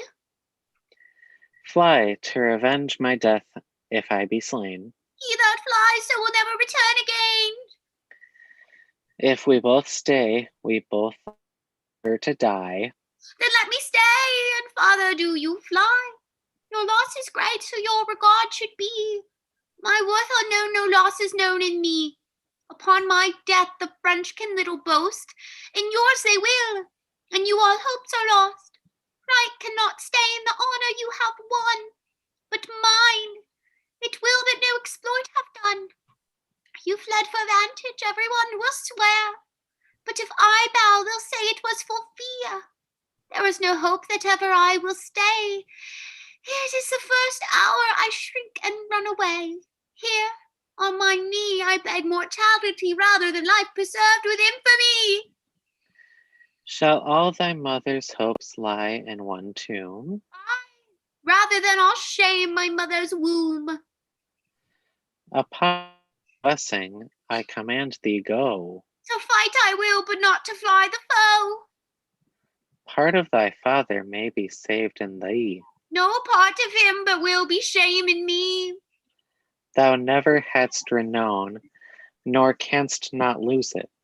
Yes, your renowned name shall flight abuse it. Thy father's charge shall clear thee from that stain. You cannot witness for me being slain. If death be so apparent, then both fly. And leave my followers here to fight and die? My age was never tainted with such shame. Shall my youth be guilty of such blame? No more can I be severed from your side than you can yourself in twain divide. Stay, go, do what you will. The like do I, for live I will not if my father die. Then here I take my leave of thee, fair son, born to eclipse thy life this afternoon. Come side by side together, live and die, and soul with soul from France to heaven fly. Excellent. Scene 6, a field of battle. Alarum, excursions, wherein John Talbot is hemmed about and Talbot rescues him. Saint George and victory, fight soldiers fight. The regent hath with Talbot broke his word and left us to the rage of France his sword. Where is John Talbot? Pause and take thy breath. I give thee life and rescued thee from death. Oh, twice my father, twice am I thy son.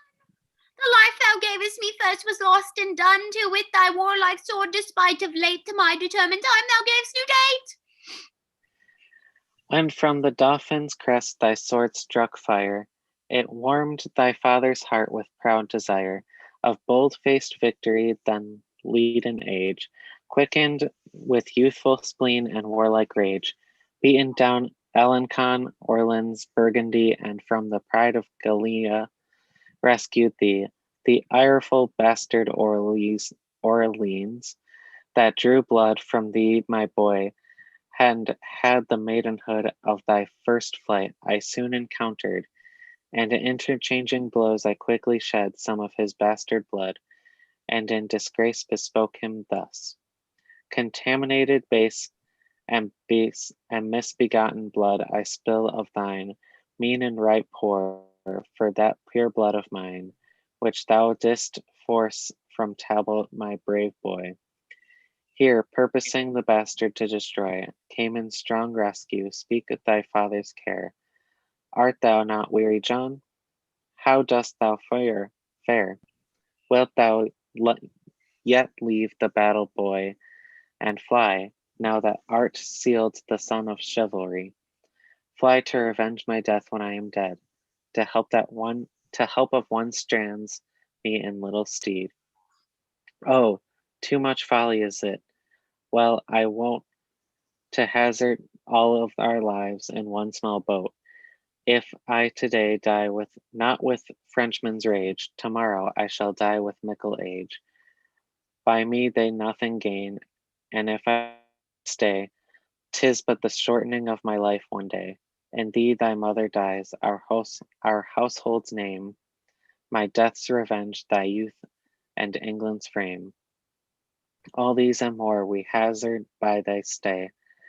All these are saved if thou wilt fly away. Sword of Orleans has not made me smart. These words of yours draw lifeblood from my heart. On that advantage bought was such a shame to save a paltry life and slay bright fame. Before young Talbot from old Talbot fly, the coward horse that bears me fail and die. And like me to be peasant boys of France, to be shame, scorn, and subject of mischance. Surely by all the glory you have won, as in I fly, I am not Talbot's son. Then talk no more of flight, it is no boot, if son of Talbot die at Talbot's foot. Then follow thou thy desperate son of Crete, thou Icarus, thy life is to me as sweet. If thou wilt fight, fight by thy father's side, and commendable proved, let's die in pride. Exeunt. Scene 7, another part of the field. Alarum. Excursions. Enter Talbot, led by a servant. Where is my other life? Mine own is gone. Oh, where's young Talbot? Where is valiant John, triumphant death smeared with captivity? Young Talbot's valor makes me smile at thee.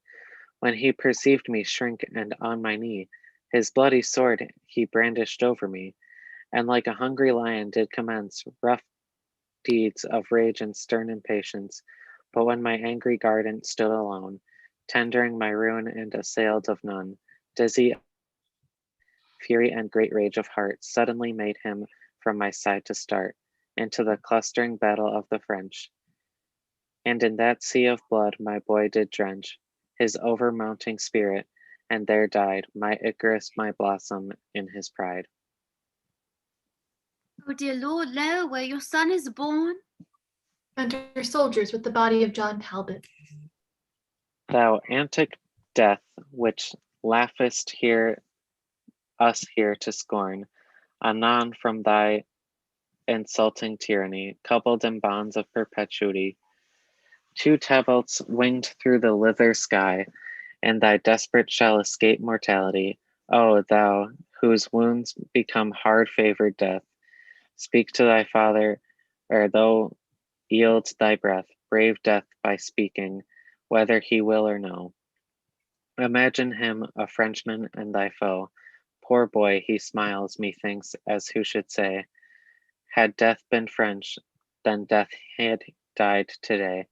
Come, come, and lay him in his father's arms. My spirit can no longer bear these harms. Soldiers, adieu, I have what I would have. Now my old arms are young John Talbot's grave. Dies. Enter Charles, Alencon, Burgundy, Bastard of Orleans, Joan La Pucelle, and forces. Had York and Somerset brought rescue, and we should have found a bloody day of this.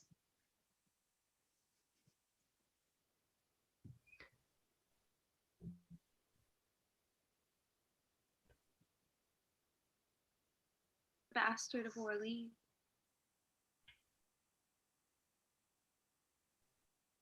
How the young whelp of Talbot's raging wood did flesh his puny sword in Frenchman's blood. Once I encountered him, and thus I said, Thou maiden youth be vanquished by a maid, but with proud, majestical high scorn. He answered thus, Young Talbot was not born to be the pillage of a giglot wench. So, rushing in the bowels of the French, he left me proudly. An unworthy fight. Doubtless he would have made a noble knight. See where he lies enhearsed in the arms of the most bloody nurser of his arms. Hew them to pieces, hack their bones asunder, whose life was England's glory, Gallia's wonder. Oh no, forbear. For that which we have fled during the life, let us not wrong it dead. Enter Sir William Lucy, attended, herald of the French proceeding. Herald, conduct me to the Dauphin's tent, to know who hath obtained the glory of the day. On what submissive message art thou sent? Submission, Dauphin. 'Tis a mere French word. We English warriors wot not what it means. I come to know what prisoners thou hast taken, and to survey the bodies of the dead. For prisoners, asketh thou. Hell our prison is. But tell me whom thou seekest. But where's the great Alcides of the field, valiant Lord Talbot, Earl of Shrewsbury, created for his rare success in arms, great Earl of Washford, Waterford, and Valence, Lord Talbot of Goodrig and Urchinfield, Lord Strange of Blackmere, Lord Verdon of Alton, Lord Cromwell of Wingfield, Lord Fernville of Sheffield, the thrice victorious Lord of Falconbridge, Knight of the Noble Order of St. George, worthy St. Michael and the Golden Fleece, great Marshal to the Henry VI of all his wars within the realm of France. Here is a silly stately style indeed. The Turk that 52 kingdoms hath writes not so tedious a style as this. Him that thou manifest with all these titles, stinking and fly blown, lies here at our feet. Is Talbot slain, the Frenchman's only scourge, your kingdom's terror and black nemesis? Oh, were mine eyeballs into bullets torn, that I in rage might shoot them at your faces. Oh, that I could but call these dead to life. It were enough to fright the realm of France, were but his picture left amongst you here. It would amaze the proudest of you all. Give me their bodies, that I might bear them hence and give them burial as beseems their worth. I think this upstart is old Talbot's ghost. He speaks with such a proud, commanding spirit.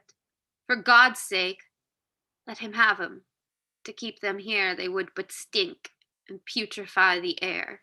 Go, take their bodies hence. I'll bear them hence, but from their ashes shall be reared a phoenix that shall make all France afeared. So we be rid of them. Do with them what thou wilt, and now to Paris in this conquering vein. All will be ours, now bloody Talbot's slain. Exeunt. Act 5, Scene 1, London, the Palace. Senate, enter King Henry VI, Gloucester, and Exeter.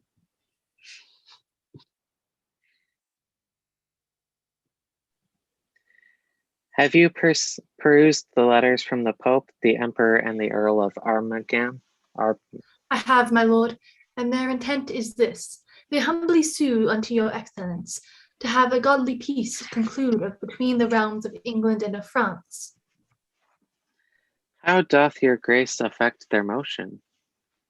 Well, my good lord, it is, and as the only means to stop effusion of our Christian blood and establish quietness on every side. Ah, marry, uncle, for I always thought it was both impious and unnatural that such immanity and bloody strife should reign among professors of one faith. Beside, my lord, the sooner to effect and surer bind this knot of amity, the Earl of Armagnac, near knit to Charles, a man of great authority in France, proffers his only daughter to your grace in marriage, with a large and sumptuous dowry. Marriage, uncle? Alas, my years are young, and fitter is my study and my books than wanton dalliance with a paramour. Yet call the ambassador, and as you please, so let them have their answers, everyone. I shall be well content with any choice tends to God's glory and my country's weal. Enter Cardinal of Winchester in cardinal's habit, and a legate and 2 ambassadors. What, is my lord of Winchester installed and called into a cardinal's degree? Then I perceive that will be verified. Henry V did some prophecy. If once he come to a cardinal, he'll make his cap co-equal with the crown. My lords ambassadors, your several suits have been considered and debated on, and therefore are we certainly resolved to draw conditions of a friendly peace, which by my lord of Winchester we mean shall be transported presently to France? And for the profit of my lord your master, I have informed his highness so at large, as liking of the lady's virtuous gifts, her beauty and the valour of her dower, he doth intend she shall be England's queen. In argument and proof of which contract, bear her this jewel, pledge my affection, and so, my lord, protectors see them guarded, and safely brought to Dover, where in ship commit them to the fortune of the sea. Exeunt all but Cardinal of Winchester and Legate. Stay, my lord Legate, you shall first receive the sum of money which I promised should be delivered to his holiness for clothing me in these grave ornaments. I will attend upon your lordship's leisure. Now Winchester will not submit, I trow, or be inferior to the proudest peer. Humphrey of Gloucester, thou shalt well perceive that neither in birth or for authority the bishop will be overborne by thee. I'll either make thee stoop and bend thy knee, or sack this country with a mutiny. Exeunt. Scene 2. France, Plains and Anjou. Enter Charles Burgundy, Alençon, Bastard of Orleans, Rainier, Joan of La Pucelle, and forces. This news, my lord, may cheer our drooping spirits. 'Tis said the stout Parisians do revolt, and turn again into the warlike French. Emerge to Paris, Royal Charles of France, and keep not back your Paris and dalliance. Peace be amongst them if they turn to us, else ruin combat with their palaces. Enter Scout. Success unto our valiant generals, and happiness to his accomplices. What tidings send our scouts? I prithee, speak. The English army that divided was into 2 parties, and is now conjoined in one, and means to give your battle presently. Somewhat too sudden, sirs, the warning is, but we will presently provide for them. I trust the ghost of Talbot is not there. Now he is gone, my lord, you need not fear. Of all base passions, fear is most accursed. Command the conquest, Charles. It shall be thine. Let Henry fret and all the world repine. Then on, my lords, and France be fortunate. Exeunt. Scene 3. Before Aniers. Alarum. Excursions. Enter Joan La Pucelle. The regent conquers and the Frenchmen fly. Now help, ye charming spells and parapets, and ye choice spirits that admonish me and give me signs of future accidents. Thunder. Your speedy helpers that are substitutes under the lordly monarch of the north appear and aid me in this enterprise. Enter Fiends. This speedy and quick appearance argues proof of your accustomed diligence to me. Now, ye familiar spirits that are culled out of the powerful regions under earth, help me this once, that France may get the field. They walk and speak not. Hold me not with silence over long, where I was wont to feed you with my blood. I'll lop a member off and give it you, in earnest of further benefit, so you do condescend to help me now. They hang their heads. No hope to have redress? My body shall pay recompense if you will grant my suit. They shake their heads. Cannot my blood nor blood sacrifice entreat you to your wanton furtherance? Then take my soul, my body, soul and all, before that England give the French the foil. They depart. See thy forsake me? Now the time has come that France must veil her lofty plumed crest and let her head fall into England's lap. My ancient incantations are too weak, and hell too strong for me to buckle with. Now France, thy glory droopeth to the dust. Exit. Excursions. Re-enter Joan La Pucelle, fighting hand to hand with York. Joan La Pucelle is taken. The French fly. Damsel of France, I think I have you fast, and change your spirits now with spelling charms, and try they can gain your liberty. A goodly prize, fit for a devil's grace. See how the ugly wench doth bend her brows, as if with Circe she will change my shape. Chains to a worser shape thou canst not be. Oh, Charles the Dauphin is a proper man, no shape but his can please your dainty eye. A plaguing mischief light on Charles and thee. May you both be suddenly surprised by bloody hands in your sleeping on your beds. Fell banning hag, enchantress, hold thy tongue. I prithee give me leave to curse a while. Curse, miscreant, when thou comest to the stake. Exit. Alarum. Enter Suffolk with Margaret in his hand.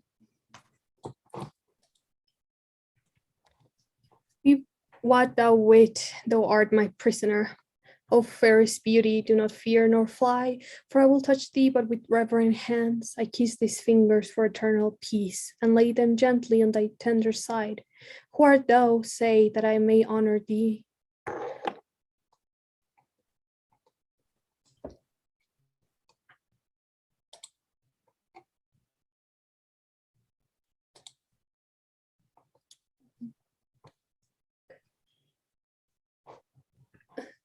Margaret, my name, and daughter to a king, the king of Naples, whosoever thou art.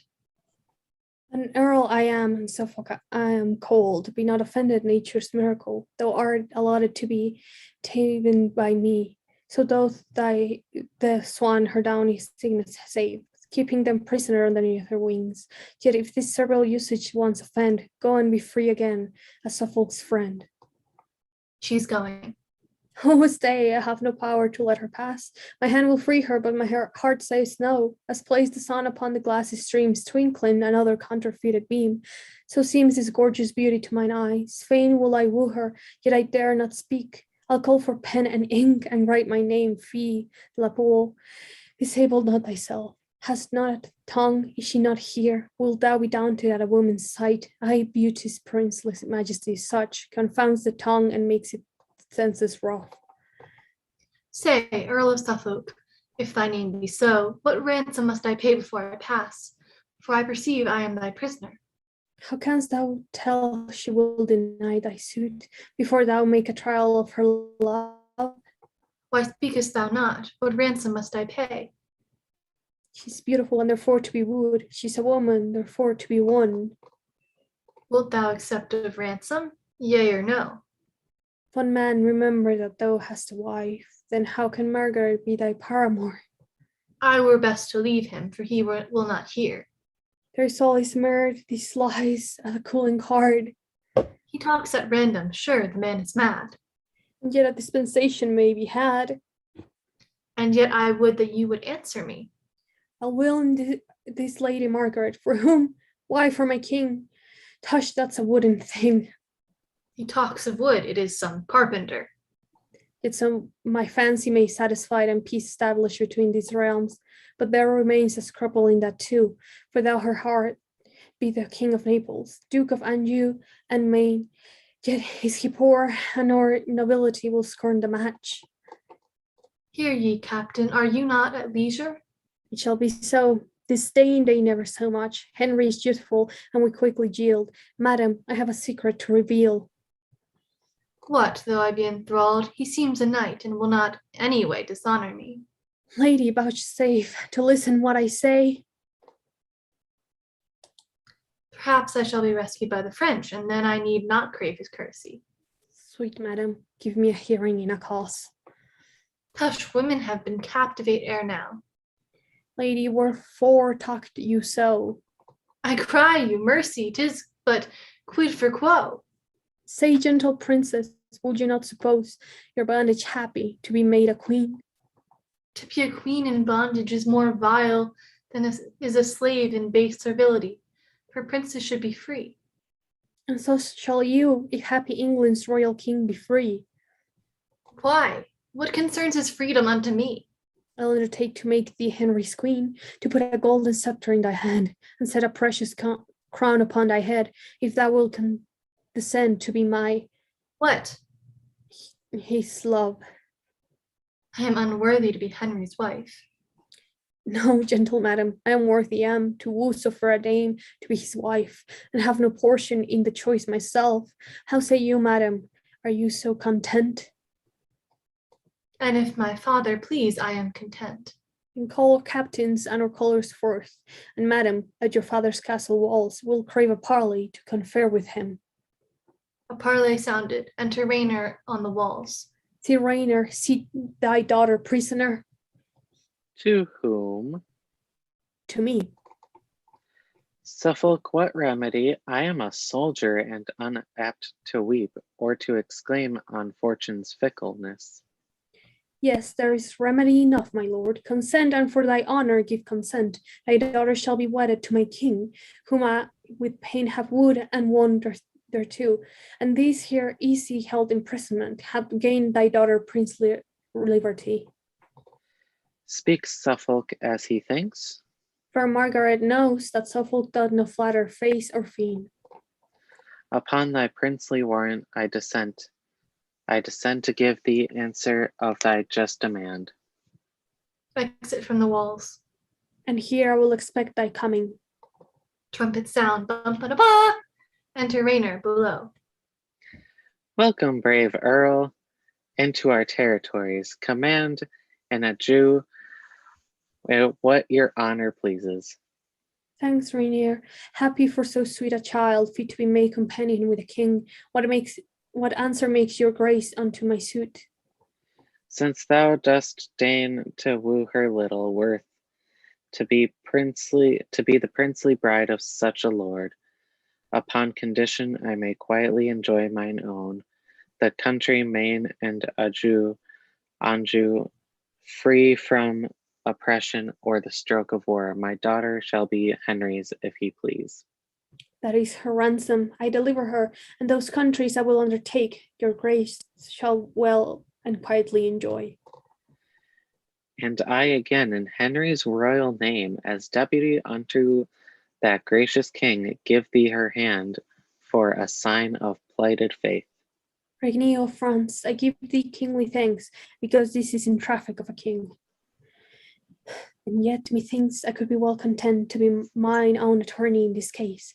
I'll over then to England with this news, and make this marriage to be solemnized. So farewell, Rainier. Set this diamond safe in golden palaces as it becomes. I do embrace thee as I would embrace the Christian Prince King Henry were he here. Farewell, my lord. Good wishes, praise and prayers shall Suffolk ever have of Margaret. Going. Farewell, sweet madam, but hark you, Margaret, no princely commendations to my king? Such commendations as becomes a maid, a virgin and his servant say to him. Were sweetly placed and modestly directed, but madam, I must trouble you again, not love token to his majesty? Yes, my good lord, a pure, unspotted heart never taint with love. I send the king. And these withal. Kisses her. That for thyself, I will not so presume to send such peevish tokens to a king. Exit Rainer and Margaret. Oh, wert thou for myself, but Suffolk stay, thou mayst not wander in that labyrinth. There minotaurs and ugly treasons lurk. Solicit Henry with her wondrous praise. Bethink thee on her virtuous that surmount and natural graces that extinguish art. Repeat their semblance after on the seas, that when thou comest to kneel at Henry's feet, thou mayst bereave him of his wits with wonder. Exit. Scene 4. Camp of the York in Anjou. Enter York, Warwick, and others. Bring forth that sorceress condemned to burn.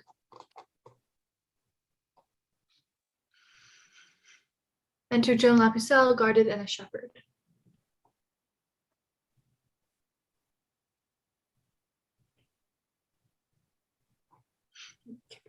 Ah, Joan, this kills thy father's heart outright. Have I sought every country far and near, and now it is my chance to find thee out. Must I behold thy timeless cruel death?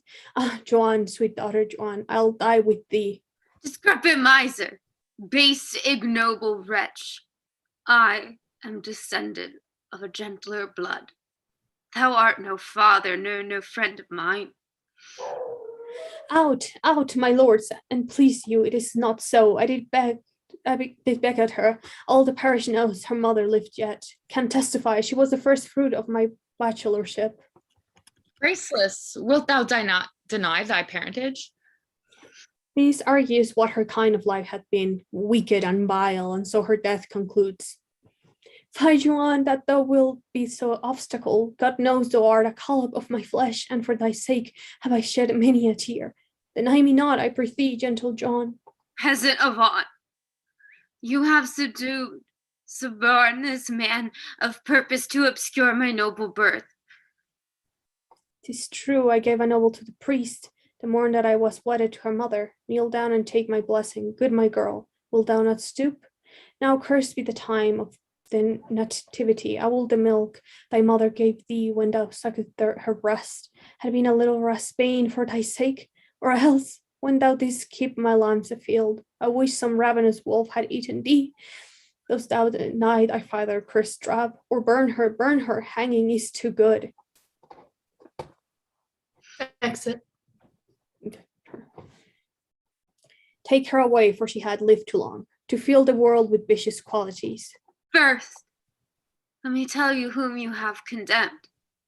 Not me, begotten of a shepherd's swain, but issued from the progeny of kings, virtuous and wholly chosen from above, by inspiration of celestial grace, to work exceeding miracles on earth. I never had to do with wicked spirits, but you are polluted with your lusts, stained with your guiltless blood of innocence, corrupt and tainted with 1,000 vices because you want the grace that others have. You judge it straight a thing impossible to compass wonders but by help of devils. No, misconceived. Joan of Arc hath been a virgin from her tender infancy, chaste and immaculate in very thought, whose maiden blood thus rigorously effused will cry for vengeance at the gates of heaven. Aye, away with her to execution. And hark ye, sirs, because she is a maid, spare no for faggots, for no faggots. Let there be and now place barrels of pitch upon the fatal stake, that so her torture may be shortened. Will nothing turn your unrelenting hearts? Then, Joan, discover thine infirmity, that warranteth by law to be thy privilege. I am with child, you bloody homicides. Murder not then the fruit within my womb, although you hail me to a violent death. Now heaven forfend the holy maid with child. The greatest miracle that e'er ye wrought, is all your strict preciseness come to this? She and the Dauphin have been juggling. I imagine what would be her refugee. Well, go to, we'll have no bastards live, especially since Charles must father it. You are deceived. My child is none of his. It was Alcyon that enjoyed my love. Alençon, the notorious Machiavel. It dies, and if it had 1,000 lives. Give me leave. I have deluded you. 'Twas neither Charles nor yet the Duke I named, but Rainer, King of Naples, that prevailed. A married man, that's most intolerable. Why, here's a girl. I think she knows not well. There were so many whom she may accuse. It's a sign she hath been liberal and free. And yet, forsooth, she's a virgin pure. Strumpet thy words, condemn thy brat and thee. Use no entreaty, for it's in vain. And lead me hence, with whom I leave my curse. May never glorious sun reflects his beams upon the country where you make abode, but darkness and the gloomy shade of death environ you, till mischief and despair drive you to break your necks or hang yourselves. Exit guarded. Break thou in pieces and consume to ashes, thou fall accursed minister of hell. Enter Cardinal Winchester attended. Lord Regent, I do greet your excellence with letters of commission from the king. For know, my lords, the states of Christendom, moved with remorse of these outrageous broils, have earnestly implored a general peace betwixt our nation and the aspiring French. And here at hand the Dauphin and his train approacheth to confer about some matter. This all our travail turned to this effect, after the slaughter of so many peers, so many captains, gentlemen, and soldiers, that in this quarrel have been overthrown, and sold their bodies for their country's benefit. Shall we at last conclude effeminate peace? Have we not lost most part of all the towns by treason, falsehood, and by treachery? Our great progenitors had conquered? Oh, Warwick, Warwick, I foresee with grief the utter loss of all the realm of France. Be patient, York. If we conclude a peace, it shall be with such strict and severe covenants as little shall the Frenchmen gain thereby. Enter Charles, Alencon, Bastard of Orleans, Rayner, and others.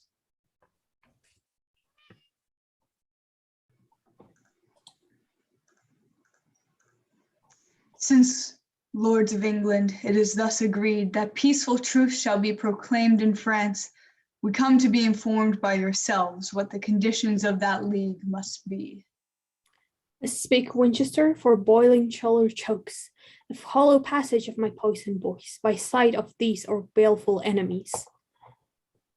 Charles and the rest, it is enacted thus, that in regard to King Henry gives consent of mere compassion and of leniency, to ease your country of distressful war and suffer you to breathe in fruitful peace, you shall become true liegeman of his crown.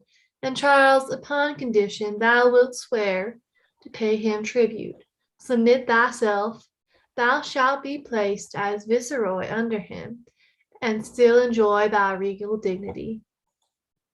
Must he be then a shadow of himself, adorn his temples with a coronet, and yet in substance and authority retain but privilege of private man? This proffer is absurd and reasonless. 'Tis known already that I am possessed with more than half the Gallian territories, and therein reverence for their lawful king. Shall I, for lucre for the rest unvanquished, detract so much from that prerogative as to be called but viceroy of the whole? No, Lord Ambassador, I'll rather keep that which I have than, coveting for more, be cast from possibility of all.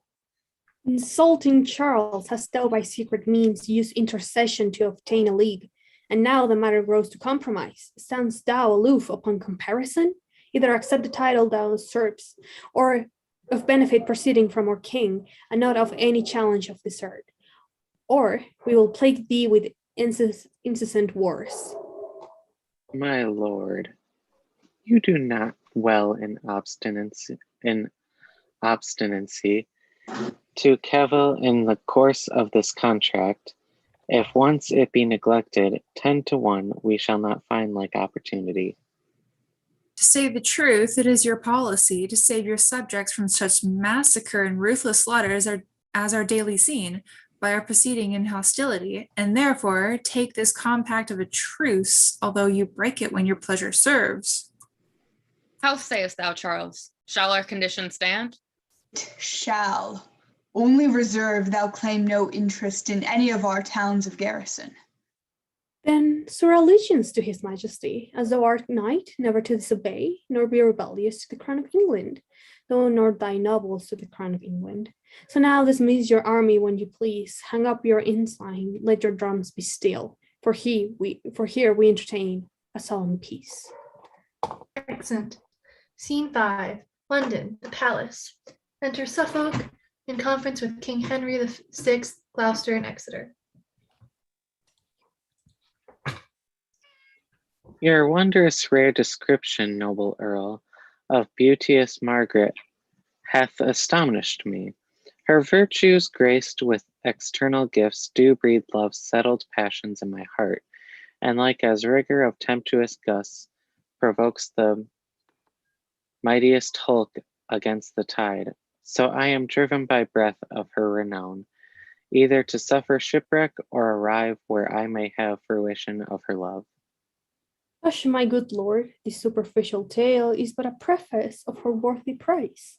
The chief perfections of that lovely dame, had I sufficient skill to utter them, will make a volume of enticing lines, able to ravish any dull conceit, and which is more, she is not so divine, so full replete with choice of all delights, but with as humble lowliness of mind. She is content to be at your command. Command, I mean, of virtue's chaste intents, to love and honor Henry as her lord. And otherwise will Henry never presume. Therefore, my lord protector, give consent that Margaret may be England's royal queen. So should I give consent to flatter sin? You know, my lord, your highness is betrothed unto another lady of esteem. How shall we then dispense with that contract, and not deface your honour with reproach? As doth a ruler with unlawful oaths, or one that a triumph having vowed, to try his strength forsake yet the least by reason of his adversary's odds. A poor earl's daughter is unequal odds, and therefore may be broke without offence. Why, what, I pray, is Margaret more than that? Her father is no better than an earl, though in glorious titles he excel. Yes, lord, her father is the king of Naples and Jerusalem, and of such great authority in France as his alliance will confirm our peace, and keep the Frenchmen in alliance. And so the Earl of Armagnac may do, because he is near kinsman unto Charles. Beside his wealth doth warrant a liberal dower, where reign no sooner will receive than give. A dower, my lords, disgrace not so your king, that he should be so abject, base, and poor, to choose for wealth and not for perfect love. Henry is able to enrich his queen, and not seek a queen to make him rich. So worthless peasants have bargained for their wives, a market of men for oxen, sheep, or horse. Marriage is a matter of more worth than to be dealt with in by a attorneyship, not whom we will, but whom his grace affects. Must be companion of his nuptial bed, and therefore, lords, since he affects her most, it most of all these reasons bindeth us in our opinions she should be preferred. For what is wedlock, force but hell, an age of discord and continual strife? Whereas the contrary bringeth bliss and is a pattern of celestial peace. Whom should we match with Henry, being a king, but Margaret, that is daughter to a king? Her peerless feature, joined with her birth, approves her fit for none but for a king. Her valiant courage and undaunted spirit, more than in woman commonly seen, will answer our hope in issue of a king. For Henry, son unto a conqueror, likely to beget more conquerors, if with a lady of so high resolve as his fair Margaret he be linked in love. Then yield, my lords, and here conclude with me, that Margaret shall be queen, and naught but she. Whether it be through force of your report, my noble lord of Suffolk, or for that my tender youth was never yet attaint with any passion of inflaming love, I cannot tell. This I am assured, I feel such sharp dissension in my breast, such fierce alarms, both of hope and fear, as I am sick with working of my thoughts. Take, therefore, shipping post my lord to France. Agree to any covenants and procure that Lady Margaret do vouchsafe to come to cross the seas to England and be crowned King Henry's faithful and anointed queen. For your expenses and sufficient charge among the people, gather up a tenth. Be gone, I say, for till you do return, I rest perplexed with 1,000 cares. And you, good uncle, banished all offense, if you do censure me by what you were, not what you are, I know it will excuse this sudden execution of my will, and so conduct me where, from my company, I may revolve and ruminate my grief. Exit. I grief, I fear me, both at first and last. Exit Gloucester and Exeter. Thus Suffolk had prevailed, and thus he goes, as did the youthful Paris once to Greece, with hope to find a like event in love, but prosper better than the Trojan did. Margaret shall now be queen and rule the king, but I will rule both her, the king, and realm. Exit. The end. of Henry VI, Part 1 by one William Shakespeare. Good job, everybody. 7 actors, 40 parts. Woo! Nailed it. Over 40 because we Over- missed a few. Yep, over 40. Fuck yeah. Thank you everyone for watching. This was something. Next week is movie night. We will be watching Disney's 1990s Mulan. How is that an adaptation of this? Joan of Arc parallels. A guy I went on a date with a few months ago told me that. We're running with it. Make sure you follow us on Instagram and Twitter at bard_book for all the updates on when movie night will be happening. And then the Friday after next will be our live discussion of this, the first Henry play that wasn't terrible.